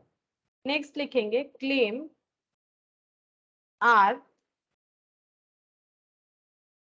कैलकुलेटेड एट कॉस्ट प्राइस, ये तो मैंने पहले भी बोला था, and settled also at cost price. Cost के ऊपर ही क्लेम कैलकुलेट किया जाएगा और कॉस्ट पे ही सेटल किया जाएगा। मार्केट प्राइस क्या है प्रोडक्ट का, उससे कुछ मतलब नहीं बनता। Market price is not relevant for calculating of claim. ये तो नॉर्मल बात है। मैंने जो कैलकुलेटर का एग्जांपल लिया था, मेरा जो मैंने 10 कैलकुलेटर खरीदा था 200 रुपए का, 2000 रुपीज का। अब मान लो मेरा 2 कैलकुलेटर सेल हो गया था, ठीक है, 250 करके मेरा 2 कैलकुलेटर सेल हो गया था। अब बचा कितना, 8 कैलकुलेटर 200 रुपए वाला, यहाँ पर 1600 रुपीज का कैलकुलेटर बचा है, ठीक है। अब अगर मुझे मेरा सारा ही स्टॉक जल जाता है, फॉर एग्जाम्पल सारा स्टॉक ही जल जाता है, तो इंश्योरेंस कंपनी मुझे 1600 के बेसिस पे क्लेम देगी। अगर हम लोग ये बेचते 250 करके तो हम लोग का 1600 से ज्यादा होता, ठीक है। कितना ज्यादा होता, 8 इंटू 250, हम लोगों का 2000 रुपीज का सेल हो सकता था। लेकिन इंश्योरेंस कंपनी 2000 पे कभी कैलकुलेट नहीं करेगी लॉस को, वो 1600 पे करेगी, क्योंकि एक्चुअली जो कॉस्ट मेरा इनकर्ड हुआ है उसी पे मुझे क्लेम मिलेगा। ये इस पे देगी तो इंश्योरेंस कंपनी का तो लॉस है, वो कभी नहीं देगी इस पे, ठीक है। तो इसीलिए क्या होता है कि हमेशा जो सेटलमेंट है और जो क्लेम है, दोनों का दोनों ही, क्लेम भी कॉस्ट पे करो, सेटलमेंट भी कॉस्ट पे ही होगा, इस पे प्रॉफिट का कोई भी इंक्लूजन नहीं माना जाएगा।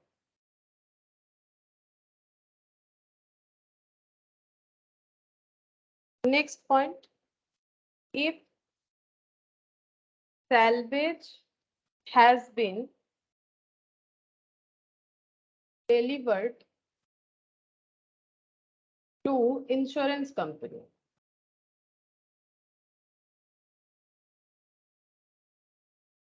then such salvage will be considered as stop loss। मतलब जो स्टॉक बच गया वो भी अगर इंश्योरेंस कंपनी को हम लोग हैंड ओवर कर दे रहे हैं, ठीक है, ऐसा कोई अगर बात हुआ है, कोई एग्रीमेंट, जैसे देखो यहाँ पर जो स्टॉक लॉस हुआ था, मैंने जो एग्जांपल लिया था ए वाला, ठीक है, यहाँ पर जो स्टॉक लॉस होने के बाद जितना बच गया था 50,000, अगर हम लोग ये भी इंश्योरेंस कंपनी को दे दे रहे हैं तो ये भी तो हमारे पास नहीं रह रहा है, तो हम लोग का लॉस फिर क्या हो जाएगा, टोटल लॉस जो है जितना गोडाउन में स्टॉक था पूरा ही हो जाएगा। अब जले या ना जले, पूरा जो जल गया वो तो किसी को नहीं मिलेगा, ना तो जो ओनर है उसको मिल सकता है, ना तो जो इंश्योरेंस कंपनी है वो उसका कुछ रिकवरी कर सकती है, वो तो पूरा खत्म हो गया। लेकिन जो बच गया वो नॉर्मली ओनर के पास रह जाता है और ओनर बोल देता है कि मेरा लॉस इतना कम हुआ क्योंकि मैंने इतना बचा लिया। लेकिन अगर ऐसा कोई पॉइंट है कि इंश्योरेंस कंपनी बोल रही है कि आप पूरा बताओ स्टॉक कितना था और जो बच गया वो भी मुझे हैंड ओवर कर दो, तो फिर वो बचे हुए स्टॉक का क्योंकि बेनिफिट ओनर को नहीं मिलेगा, तो अच्छा मेरे से यहाँ थोड़ा पेज जो है छूट गया, चलो कोई बात नहीं। तो यहाँ पर क्या होगा, इंश्योरेंस कंपनी क्या करेगी, वो सैलवेज अगर टेक ओवर कर रही है, लेके चले जा रही है, ठीक है, तो वो भी स्टॉक लॉस्ट ही माना जाएगा, क्योंकि खुद के पास नहीं है तो स्टॉक लॉस्ट ही मानेंगे, ठीक है। अब एक काम करते हैं, यहाँ पर एक पॉइंट लिख देते हैं, वो मैंने पेज थोड़ा इधर उधर कर दिया, तुम लोग जस्ट उसके बाद ही लिख, यहाँ पर लिखते हैं average clause should not increase amount of claim।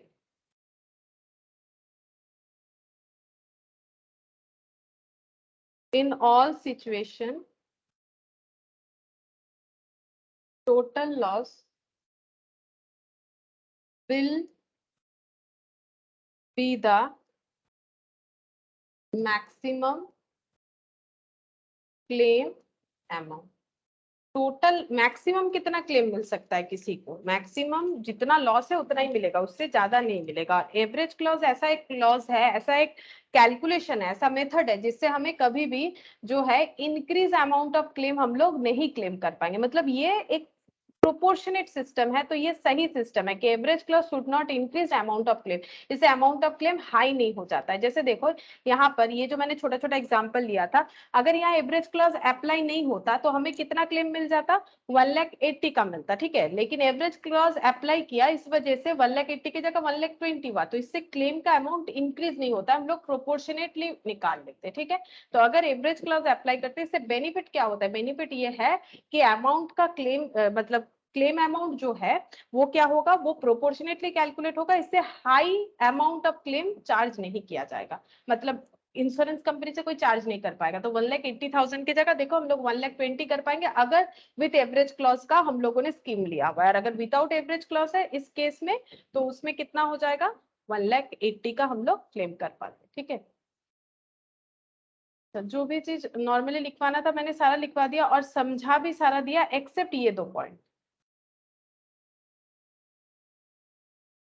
अब एक क्वेश्चन करके देख लेते थे, ये पीडीएफ हम शेयर कर देंगे तुम लोगों के साथ। यहाँ पर कौन सा क्वेश्चन हम लोग कर सकते हैं,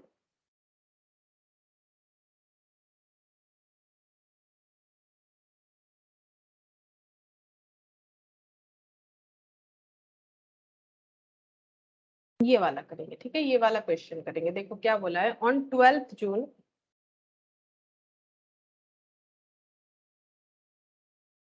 on 12th June 2002, fire occurred in the premises of NR Patel, a paper merchant. Most of the stocks were destroyed.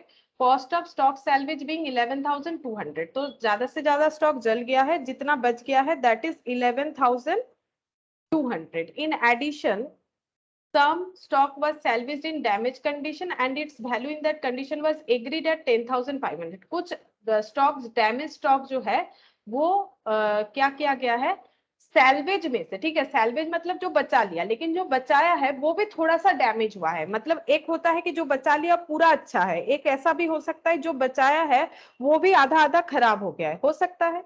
कोई बड़ा बात नहीं है कि जो हम लोगों ने स्टॉक बचा लिया वो फुल्ली सही है या फिर हो सकता है पार्शियली सही है। तो यहाँ पर बोल रहा है देखो, तो इसीलिए 11,200 का वैल्यू 10,500 लिया जाएगा। From the books of the accounts the following particulars were available, क्या क्या डिटेल्स दिया हुआ है। Stock at close of accounts on December 31st 2001 was 83,500, ठीक है। जब ईयर एंड हुआ था 31st December 2001 को, प्रीवियस ईयर, तब स्टॉक कितना था, 83,500।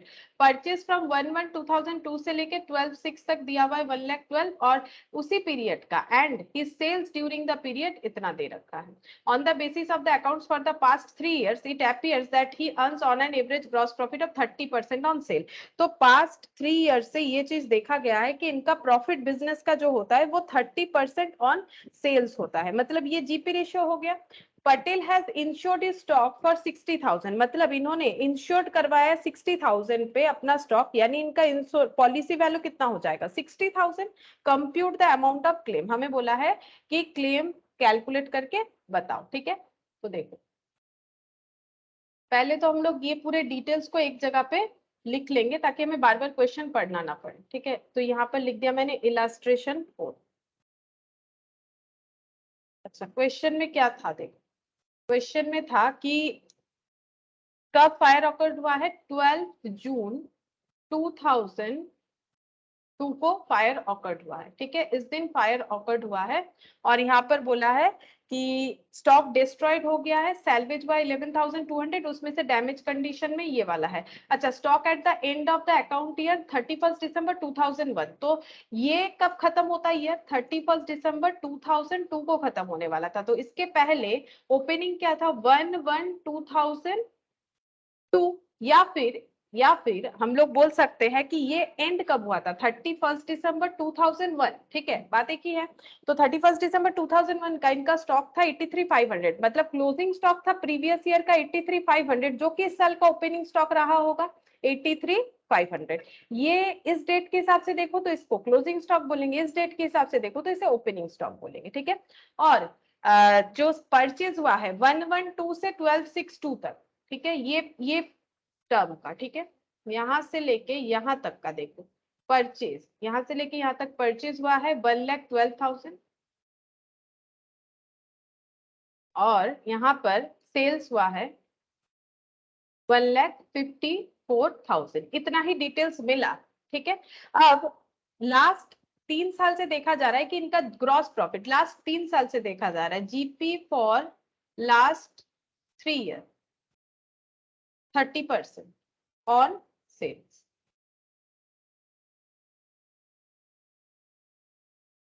और पॉलिसी वैल्यू है 60,000। तो हमें क्लेम कैलकुलेट करने के लिए बोला है। तो नॉर्मली 4 स्टेप में क्लेम कैलकुलेट किया जाता है। स्टेप 1 होता है कि हमें कैलकुलेट करना पड़ता है प्रीवियस ईयर का जीपी रेशियो, जो हमारे पास है लास्ट 3 साल का एक ही जैसा है 30%। तो अगर स्टेप 1 हमारे पास गिवन है, अगर जीपी रेशियो हमारे पास लास्ट ईयर का गिवन है, तो स्टेप 1 नॉट रिक्वायर्ड, नहीं करना पड़ेगा स्टेप 1, डायरेक्ट हम लोग चले जाएंगे स्टेप 2 में। स्टेप 2 में क्या करना है, स्टेप 2 में हम लोगों को मेमोरेंडम ट्रेडिंग अकाउंट बनाना है, जो कि करेंट ईयर का होगा, जिस साल का हमें अकाउंटिंग दिया हुआ रहेगा, जिस साल फायर ऑकर्ड हुआ है करेंट ईयर का up to date of fire तक, ठीक है। In such trading account GP should be calculated based on percentage of sales, ठीक है। तो हमें क्या करना पड़ेगा, जीपी कैलकुलेट, अभी देखो हम करके दिखाते कैसे होगा। तो स्टेप 1 तो इसमें होगा नहीं, हम लोग डायरेक्ट स्टेप 2 से करना स्टार्ट करें, ठीक है। हम लोग पहले बनाएंगे memorandum trading.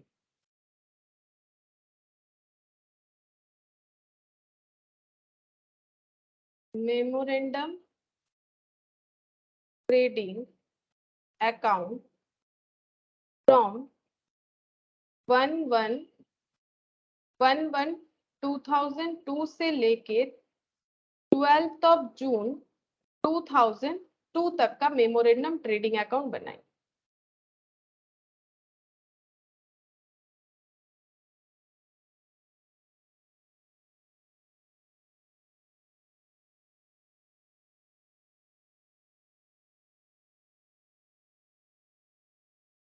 Particulars amount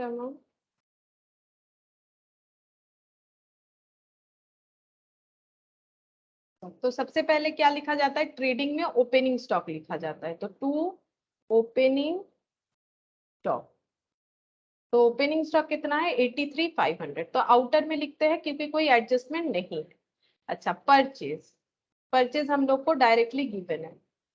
to purchase, purchase कितना है 1,12,000, 1,12,000 परचेज। सेल्स 1,54,000। अब इस पे कितना प्रॉफिट कमाया होगा 30%, ठीक है। तो हम लोग क्या कैलकुलेट करेंगे, जीपी, क्योंकि मेमो ट्रेडिंग तो यूज ही होता है क्लोजिंग स्टॉक को कैलकुलेट करने के लिए। तो यहाँ पर लिखेंगे टू क्रॉस प्रॉफिट। तो कैसे कैलकुलेट होगा, जितना सेल हुआ था उस पे 30%। तो सेल कितना हुआ था 1,54,000।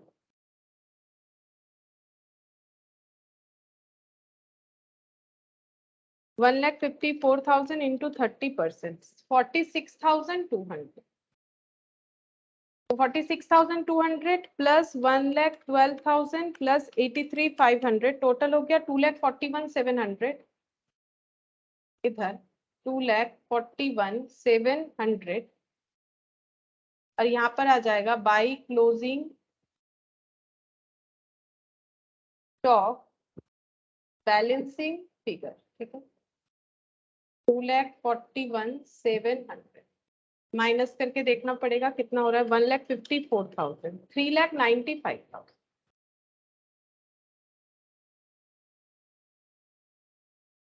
3 लाख, ठीक हुआ है मेरा। 83,500 प्लस 1,12,000 प्लस 46,200, 2,41,700 माइनस 1,54,000,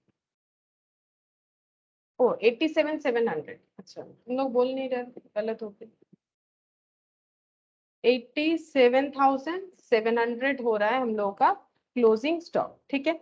अब हम लोग को स्टेप ये हो गया। अब हमें क्या कैलकुलेट करना पड़ेगा, देखो यहाँ पर स्टेप्स को एक बार रीड करवा देते हैं। यहाँ पर क्या बोला था, prepare memorandum trading account for current year up to date of fire in such trading account GP should be calculated based on percentage of sale, balancing figure is called stock on the date of fire. वो हम लोगों ने calculate कर लिया। अब हम लोग check करेंगे कि लॉस एक्चुअली में कितना हुआ है। स्टेप 3 हो जाएगा calculation of loss.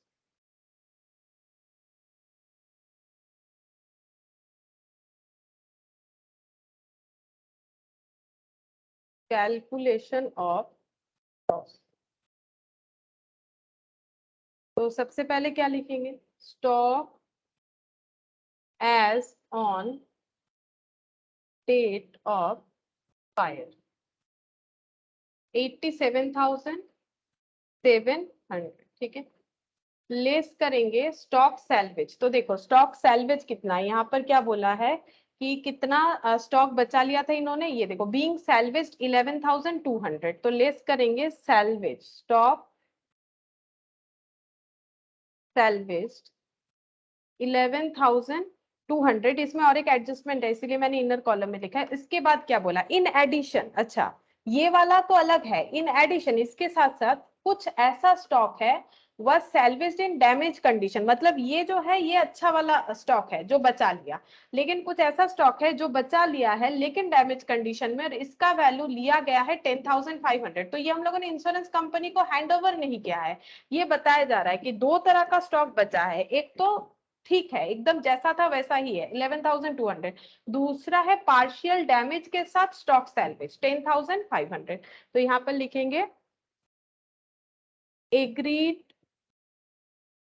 Value of damaged,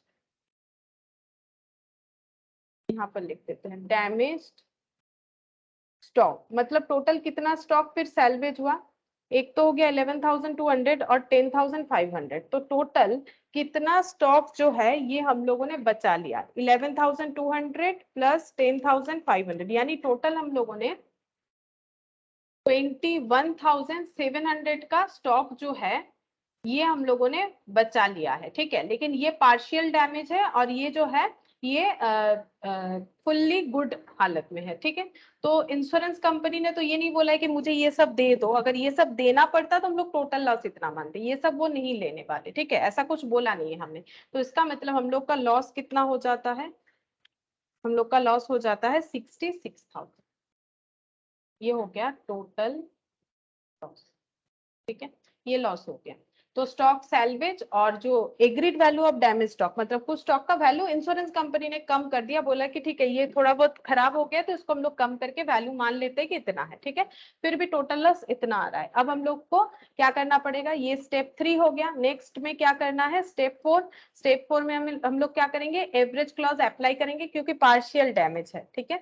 तो एवरेज क्लॉज अप्लाई करेंगे,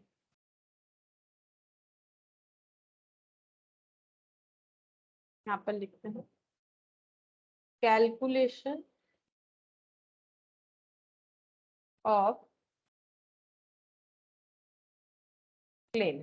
तो क्लेम इक्वल टू क्या हो जाएगा, फॉर्मूला याद रख सकते हो उसमें कोई प्रॉब्लम नहीं है, ठीक है। और अगर फॉर्मूला याद नहीं होता है तो जैसे मैंने बताया था उस तरह से भी कर सकते हो। तो फॉर्मूला क्या था, फॉर्मूला कुछ इस तरह से था, लॉस ऑफ स्टॉक या फिर टोटल लॉस ये भी लिख सकते हो, डिवाइडेड बाय लिखेंगे insured, sorry total cost, total stock, total cost of stock into policy value या फिर इंश्योर्ड वैल्यू, ठीक है। अब यहाँ पर अगर हम लोग देखें तो लॉस ऑफ स्टॉक कितना है 66,000 और पॉलिसी वैल्यू कितना है, पॉलिसी वैल्यू है 60,000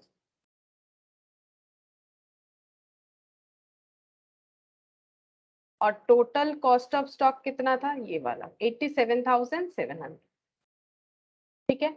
तो इसको जैसे मैंने समझाया था तो अगर देखो गोडाउन में आग लगा तो अगर 87,700 का स्टॉक था तो इस पे हम लोग को मैक्सिमम क्लेम मिल सकता था 60,000 का। तो वन के लिए कितना होता है यूनिटरी मेथड के हिसाब से 60,000 डिवाइडेड बाई 87,700, ठीक है 60,000 डिवाइडेड बाई 87,700। और अगर हम लोग का लॉस 66,000 हुआ है तो कितना क्लेम मिलेगा, तो ये हो जाता है यूनिटरी मेथड। यूनिटरी मेथड जब हम लोग दिमाग लगाएंगे तो हमें ये सोचना है कि जो पॉलिसी वैल्यूज के रिगार्डिंग मैक्सिमम हमें कितना मिल सकता था, तो मैक्सिमम स्टॉक जितना था उतना ही मिल सकता। तो 87,700 का स्टॉक अगर जल जाता तो मैक्सिमम 60,000 ही मिल सकता था, ठीक है। अगर हम लोग एवरेज क्लॉज एक बार नहीं सोचते, अगर मान लो ये नॉर्मल क्वेश्चन होता, एवरेज क्लॉज वाला नहीं होता, तो हम लोग तो बोलते 60,000 का ही मिलेगा ना, तो उसी हिसाब से सोचेंगे। लेकिन 60,000 किसके हिसाब से, 87,700 का स्टॉक जल जाता अगर, ठीक है, क्योंकि वही था गोडाउन में, तो 60,000 तक मिल सकता था। तो वन के लिए 60/87,700, तो 66,000 के लिए 60,000 87,700 इंटू 66,000, ठीक है, इस तरह से हो जाएगा। तो यहाँ पर हम लोग का कैलकुलेशन होगा, कैलकुलेशन पे आंसर आ जाएगा 66,000 इंटू 60,000 डिवाइडेड बाई 87,700। तो आंसर आ रहा है 40 रुपीज 45,154, 3.9 आ रहा है, तो मैंने 45,154 कर दिया, ठीक है, इस तरह से हो जाएगा।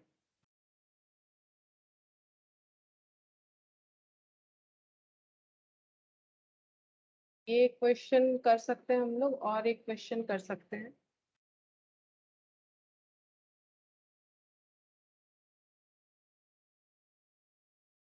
ये वाला क्वेश्चन देखो, इलास्ट्रेशन 2, यहाँ पर क्या बोला है, बोला है कि mister A prepares accounts on 30th September each year, तो इनका ईयर एंड होता है 30th सितंबर को हर साल। But on 31st December 2001 fire destroyed the greater part of his stock, क्योंकि फायर ऑकर हुआ तो इनके स्टॉक का एक बहुत बड़ा पार्ट जो है जल गया। Following information was collected from his books, इनका जो बुक्स ऑफ अकाउंट्स था उससे क्या क्या डिटेल्स मिला। 1/10 2001 को स्टॉक, अब 1/10 क्यों दिया है, क्योंकि सितंबर में अगर किसी का ईयर एंड होगा तो उसका ओपनिंग तो अक्टूबर में होता होगा, तो ओपनिंग स्टॉक था इतना। परचेस किया गया था अक्टूबर से लेके 31st दिसंबर तक, ठीक है, 31st दिसंबर तक यहाँ पर, यानी कि जिस दिन आग लगा वहां तक 75,000 वेजेस इतना दिया गया था, सेल्स इतना, ये पूरा जो है जो फायर ऑकर हुआ है उस पीरियड का दे रखा है, अप टू उस पीरियड तक का दे रखा है ईयर स्टार्टिंग से लेके, ठीक है। The rate of gross profit is 33.33% on cost, तो यहाँ पर जीपी रेशियो दे रखा है लेकिन ऑन कॉस्ट, ये पॉइंट टू बी नोटेड है, ठीक है। तो जीपी नहीं कैलकुलेट करना पड़ेगा। Stock to be valued of 3,000 was salvage, 3,000 salvage हो गया। Insurance policy was 25,000 and claim was subject to average clause, बता दिया है, जैसे मैंने बोला स्पेसिफाइड किया है तो एवरेज क्लॉज लगाना पड़ेगा। स्टॉक एट द बिगिनिंग कुछ एडिशनल इंफॉर्मेशन है, बस calculated at 10% less than the cost, तो मैंने इस पे तुम लोगों को नोट्स लिखवा दिया है, जहां पर मैंने बोला था कि अगर कोई भी ओनर अपना स्टॉक को ओवर या अंडर वैल्यूड कर रहा है तो इंश्योरेंस कंपनी हमेशा उसे एट कॉस्ट में लाएगी। तो 10% लेस है तो 10% वो ऐड करके 100% में लाएगी। 10% लेस मतलब 90% में दिखा रखा है, तो ये चाहेगी 100% में दिखाना, तो 10% एड ऑन कर देगी। प्लांट इंस्टॉल्ड हुआ है फर्म के ओन वर्कर के थ्रू से, he was paid 500 which was includes in wages, तो ये क्या हो जाता है, ये प्रिंसिपल एरर है, क्योंकि अगर प्लांट को इंस्टॉल करने का कोई खर्चा है, कोई भी एसेट को यूज करने के पहले जितना भी खर्चा होता है वो एसेट के दाम के साथ ऐड हो जाता है, कैपिटलाइज्ड हो जाता है, तो ये 500 जो है एसेट के वैल्यू के साथ ऐड होना चाहिए। तो गलती क्या हुआ है, इसको वेजेस में इंक्लूडेड कर दिया है, तो वेजेस से 500 लेस करना पड़ेगा, ठीक है। Purchase includes the purchase of plant, plant purchase is not current stock, ठीक है, ये फिक्स्ड सॉरी करंट एसेट नहीं होना चाहिए, ये फिक्स्ड एसेट होना चाहिए। तो फिक्स्ड एसेट का एंट्री परचेज का होता है fixed asset to cash bank या टू क्रेडिटर, तो अगर फिक्स्ड एसेट परचेज हुआ है तो वो परचेज डेबिट तो होगा नहीं, इन्होंने परचेज डेबिट किया था तभी परचेज में इंक्लूड कर दिया, तो परचेज से 5,000 हटाना पड़ेगा, यानी एरर फ्री कर दिया हम लोगों ने। You are required to calculate the claim for the loss of stock, बस हमें बोला है क्लेम कैलकुलेट करने के लिए, ठीक है। तो हम लोग क्या बनाएंगे, मेमोरेंडम ट्रेडिंग बनाएंगे, यानी यहाँ पर भी हमारा स्टेप 2 से कैलकुलेशन होगा। तो हम लोग स्टेप 2 से स्टार्ट करते हैं, इलास्ट्रेशन 2, इलास्ट्रेशन 2। तो यहाँ पर लिखते हैं मेमोरेंडम ट्रेडिंग फ्रॉम 110 कब से कब तक का होता है, 110 2001 टू 31 इस दिन फायर ऑकर हुआ था, 31 2001 तक का बनेगा।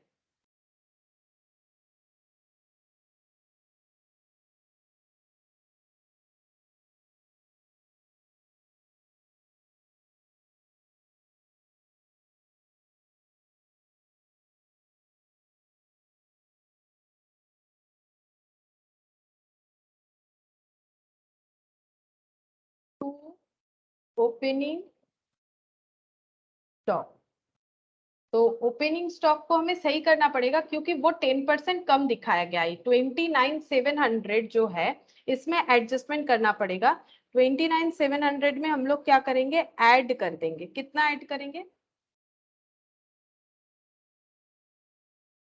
10%। ठीक है, 10% ऐड करेंगे, या फिर हम लोग इसको इस तरह से लिख सकते हैं। ये देखो 29,700 जो है ये कितने का वैल्यू है, 29,700 जो है ये 90% वैल्यू बता रहा है। ठीक है, हम लोग को 100% का वैल्यू कैलकुलेट करना है, ये सबसे आसान होता है। तो 29,700 90% का इक्विवेलेंट है, तो एक एक परसेंट कितना होगा इंटू 100%, 33,000 एक्चुअली स्टॉक का वैल्यू होना चाहिए। 33,000 इन्होंने 10% कम कर रखा है। परचेज 75,000, तो टू परचेज, लेकिन इसमें एक एरर फ्री करना पड़ेगा। परचेज है 75,000 बट यहाँ से लेस करेंगे कॉस्ट ऑफ प्लांट, क्योंकि प्लांट कोई करंट स्टॉक नहीं होता है, करंट एसेट नहीं होता है, स्टॉक नहीं होता है कि हम लोग परचेज बोल के दिखाते हैं। प्लांट कितने का था 5,000, तो 5,000 लेस हो जाएगा तो बचेगा 70,000। अच्छा, परचेज के बाद है वेजेस 33,000, इसको भी एरर फ्री करना पड़ेगा। 33,000 यहां से लेस कर देंगे वेजेस फॉर प्लांट इंस्टॉलेशन 500, 32,500 इसमें वेजेस हो जाएगा। ठीक है, अच्छा इसके बाद और क्या है, सेल्स 1,40,000 बाई सेल्स 1,40,000।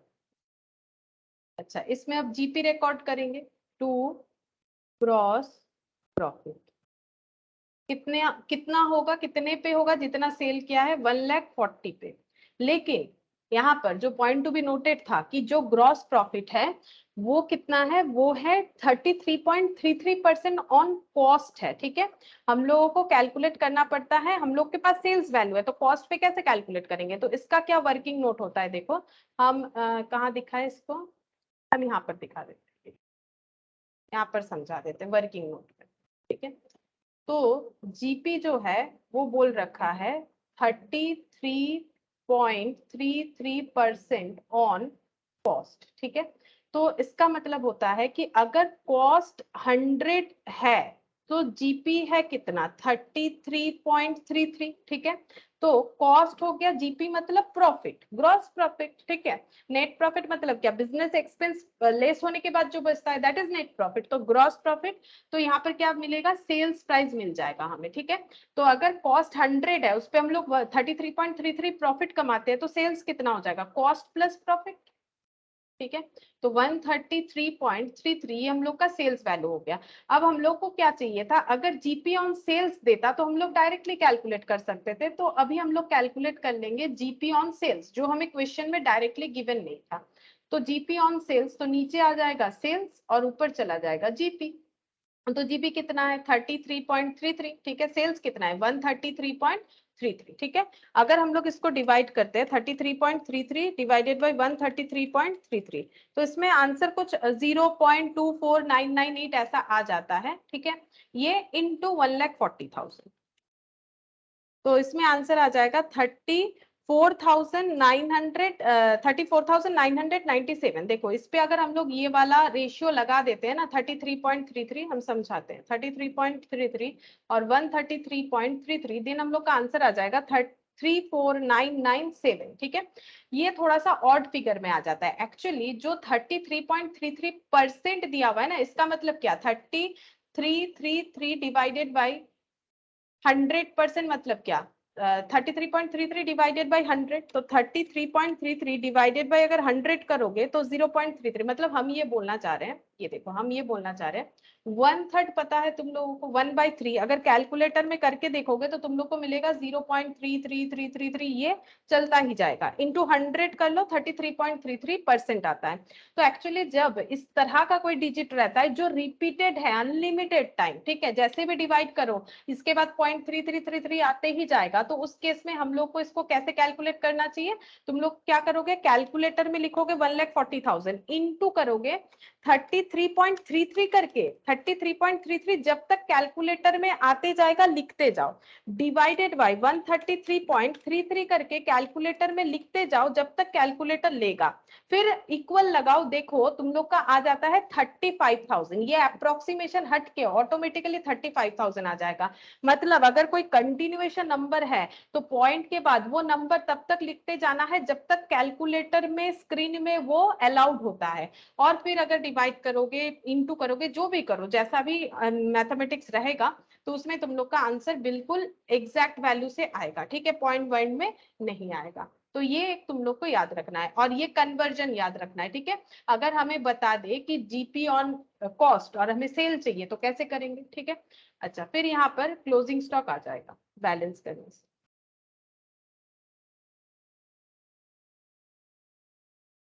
अच्छा, ये कितना हो रहा है टोटल, 33 और 70, 1,03,000 और 32,500, टोटल हो गया 1,70,500,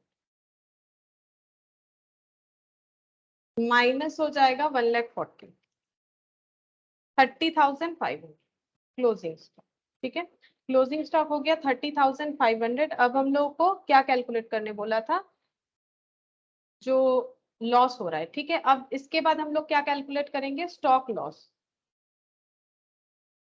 अब स्टॉक लॉस देन हम लोग क्लेम, तो closing stock as on date of fire, closing stock as on date of fire 30,500 का स्टॉक था, लेस कर देंगे सैलवेज अगर कुछ बच जाता है तो। सैलवेज, सैलवेज कितना है, सैलवेज है 3,000, ठीक है, 3,000 सैलवेज, तो ये माइनस कर देते हैं, 27,500 का हो गया लॉस, टोटल लॉस, ठीक है। ये पूरा लॉस नहीं हुआ, ये टोटल लॉस हुआ है। अब हम लोग नेक्स्ट जो है कैलकुलेट करेंगे क्लेम, अमाउंट ऑफ क्लेम, तो यहाँ पर लिखते हैं क्लेम इक्वल टू क्या हो जाएगा, एवरेज क्लॉज अप्लाई करना है, तो एवरेज क्लॉज कैसे अप्लाई करेंगे, अगर मेरा टोटल स्टॉक जल जाता तो मैक्सिमम कितना जल सकता था 30,500, और उसके अगेंस्ट में मैक्सिमम क्लेम कितना मिलता 25,000, तो कितना हो जाएगा 1 के अगेंस्ट में 25,000 डिवाइडेड बाय 30,500, ठीक है, 25,000 डिवाइडेड बाय 30,500 इनटू 27,500, ठीक है। फॉर्मूला बिना लिखे, क्योंकि मुझे ये ज्यादा सही लगता है कि हम लोग फॉर्मूला नहीं रट के भी कर सकते हैं, लिखना पड़ेगा, सॉरी लिखना तो पड़ेगा, मतलब ये क्लेम का जो फॉर्मूला है ये लिखना चाहिए, क्योंकि एक ही क्वेश्चन आएगा एग्जाम में, तो तुम लोग को पूरा प्रेजेंटेशन सही रखना चाहिए। तो ये 25,000 क्या है, फॉर्मूला था total loss into policy value divided by total stock, ठीक है, शॉर्टकट में याद रख सकते हो, जब लिखोगे पूरा लिखना। तो यहाँ पर आंसर आ जाता है 25,000 डिवाइडेड बाय 30,500 इंटू 27,500, ये आ गया ₹22,500, 40.9 आ रहा है, तो 41, ठीक है, ये हो गया क्लेम का वैल्यू। बस यही पूछा था हमें क्वेश्चन में कि क्लेम का वैल्यू बता दो, क्लेम कितना है, ठीक है। और भी कुछ अलग अलग क्वेश्चन है, जैसे कि पोर सेलिंग लाइन आइटम और इन्फ्लेशन, ये तो नेक्स्ट दिन ही कर पाएंगे, ठीक है। तो आज इतना ही करते हैं, नेक्स्ट क्लास में फिर इसे कंटिन्यू करें।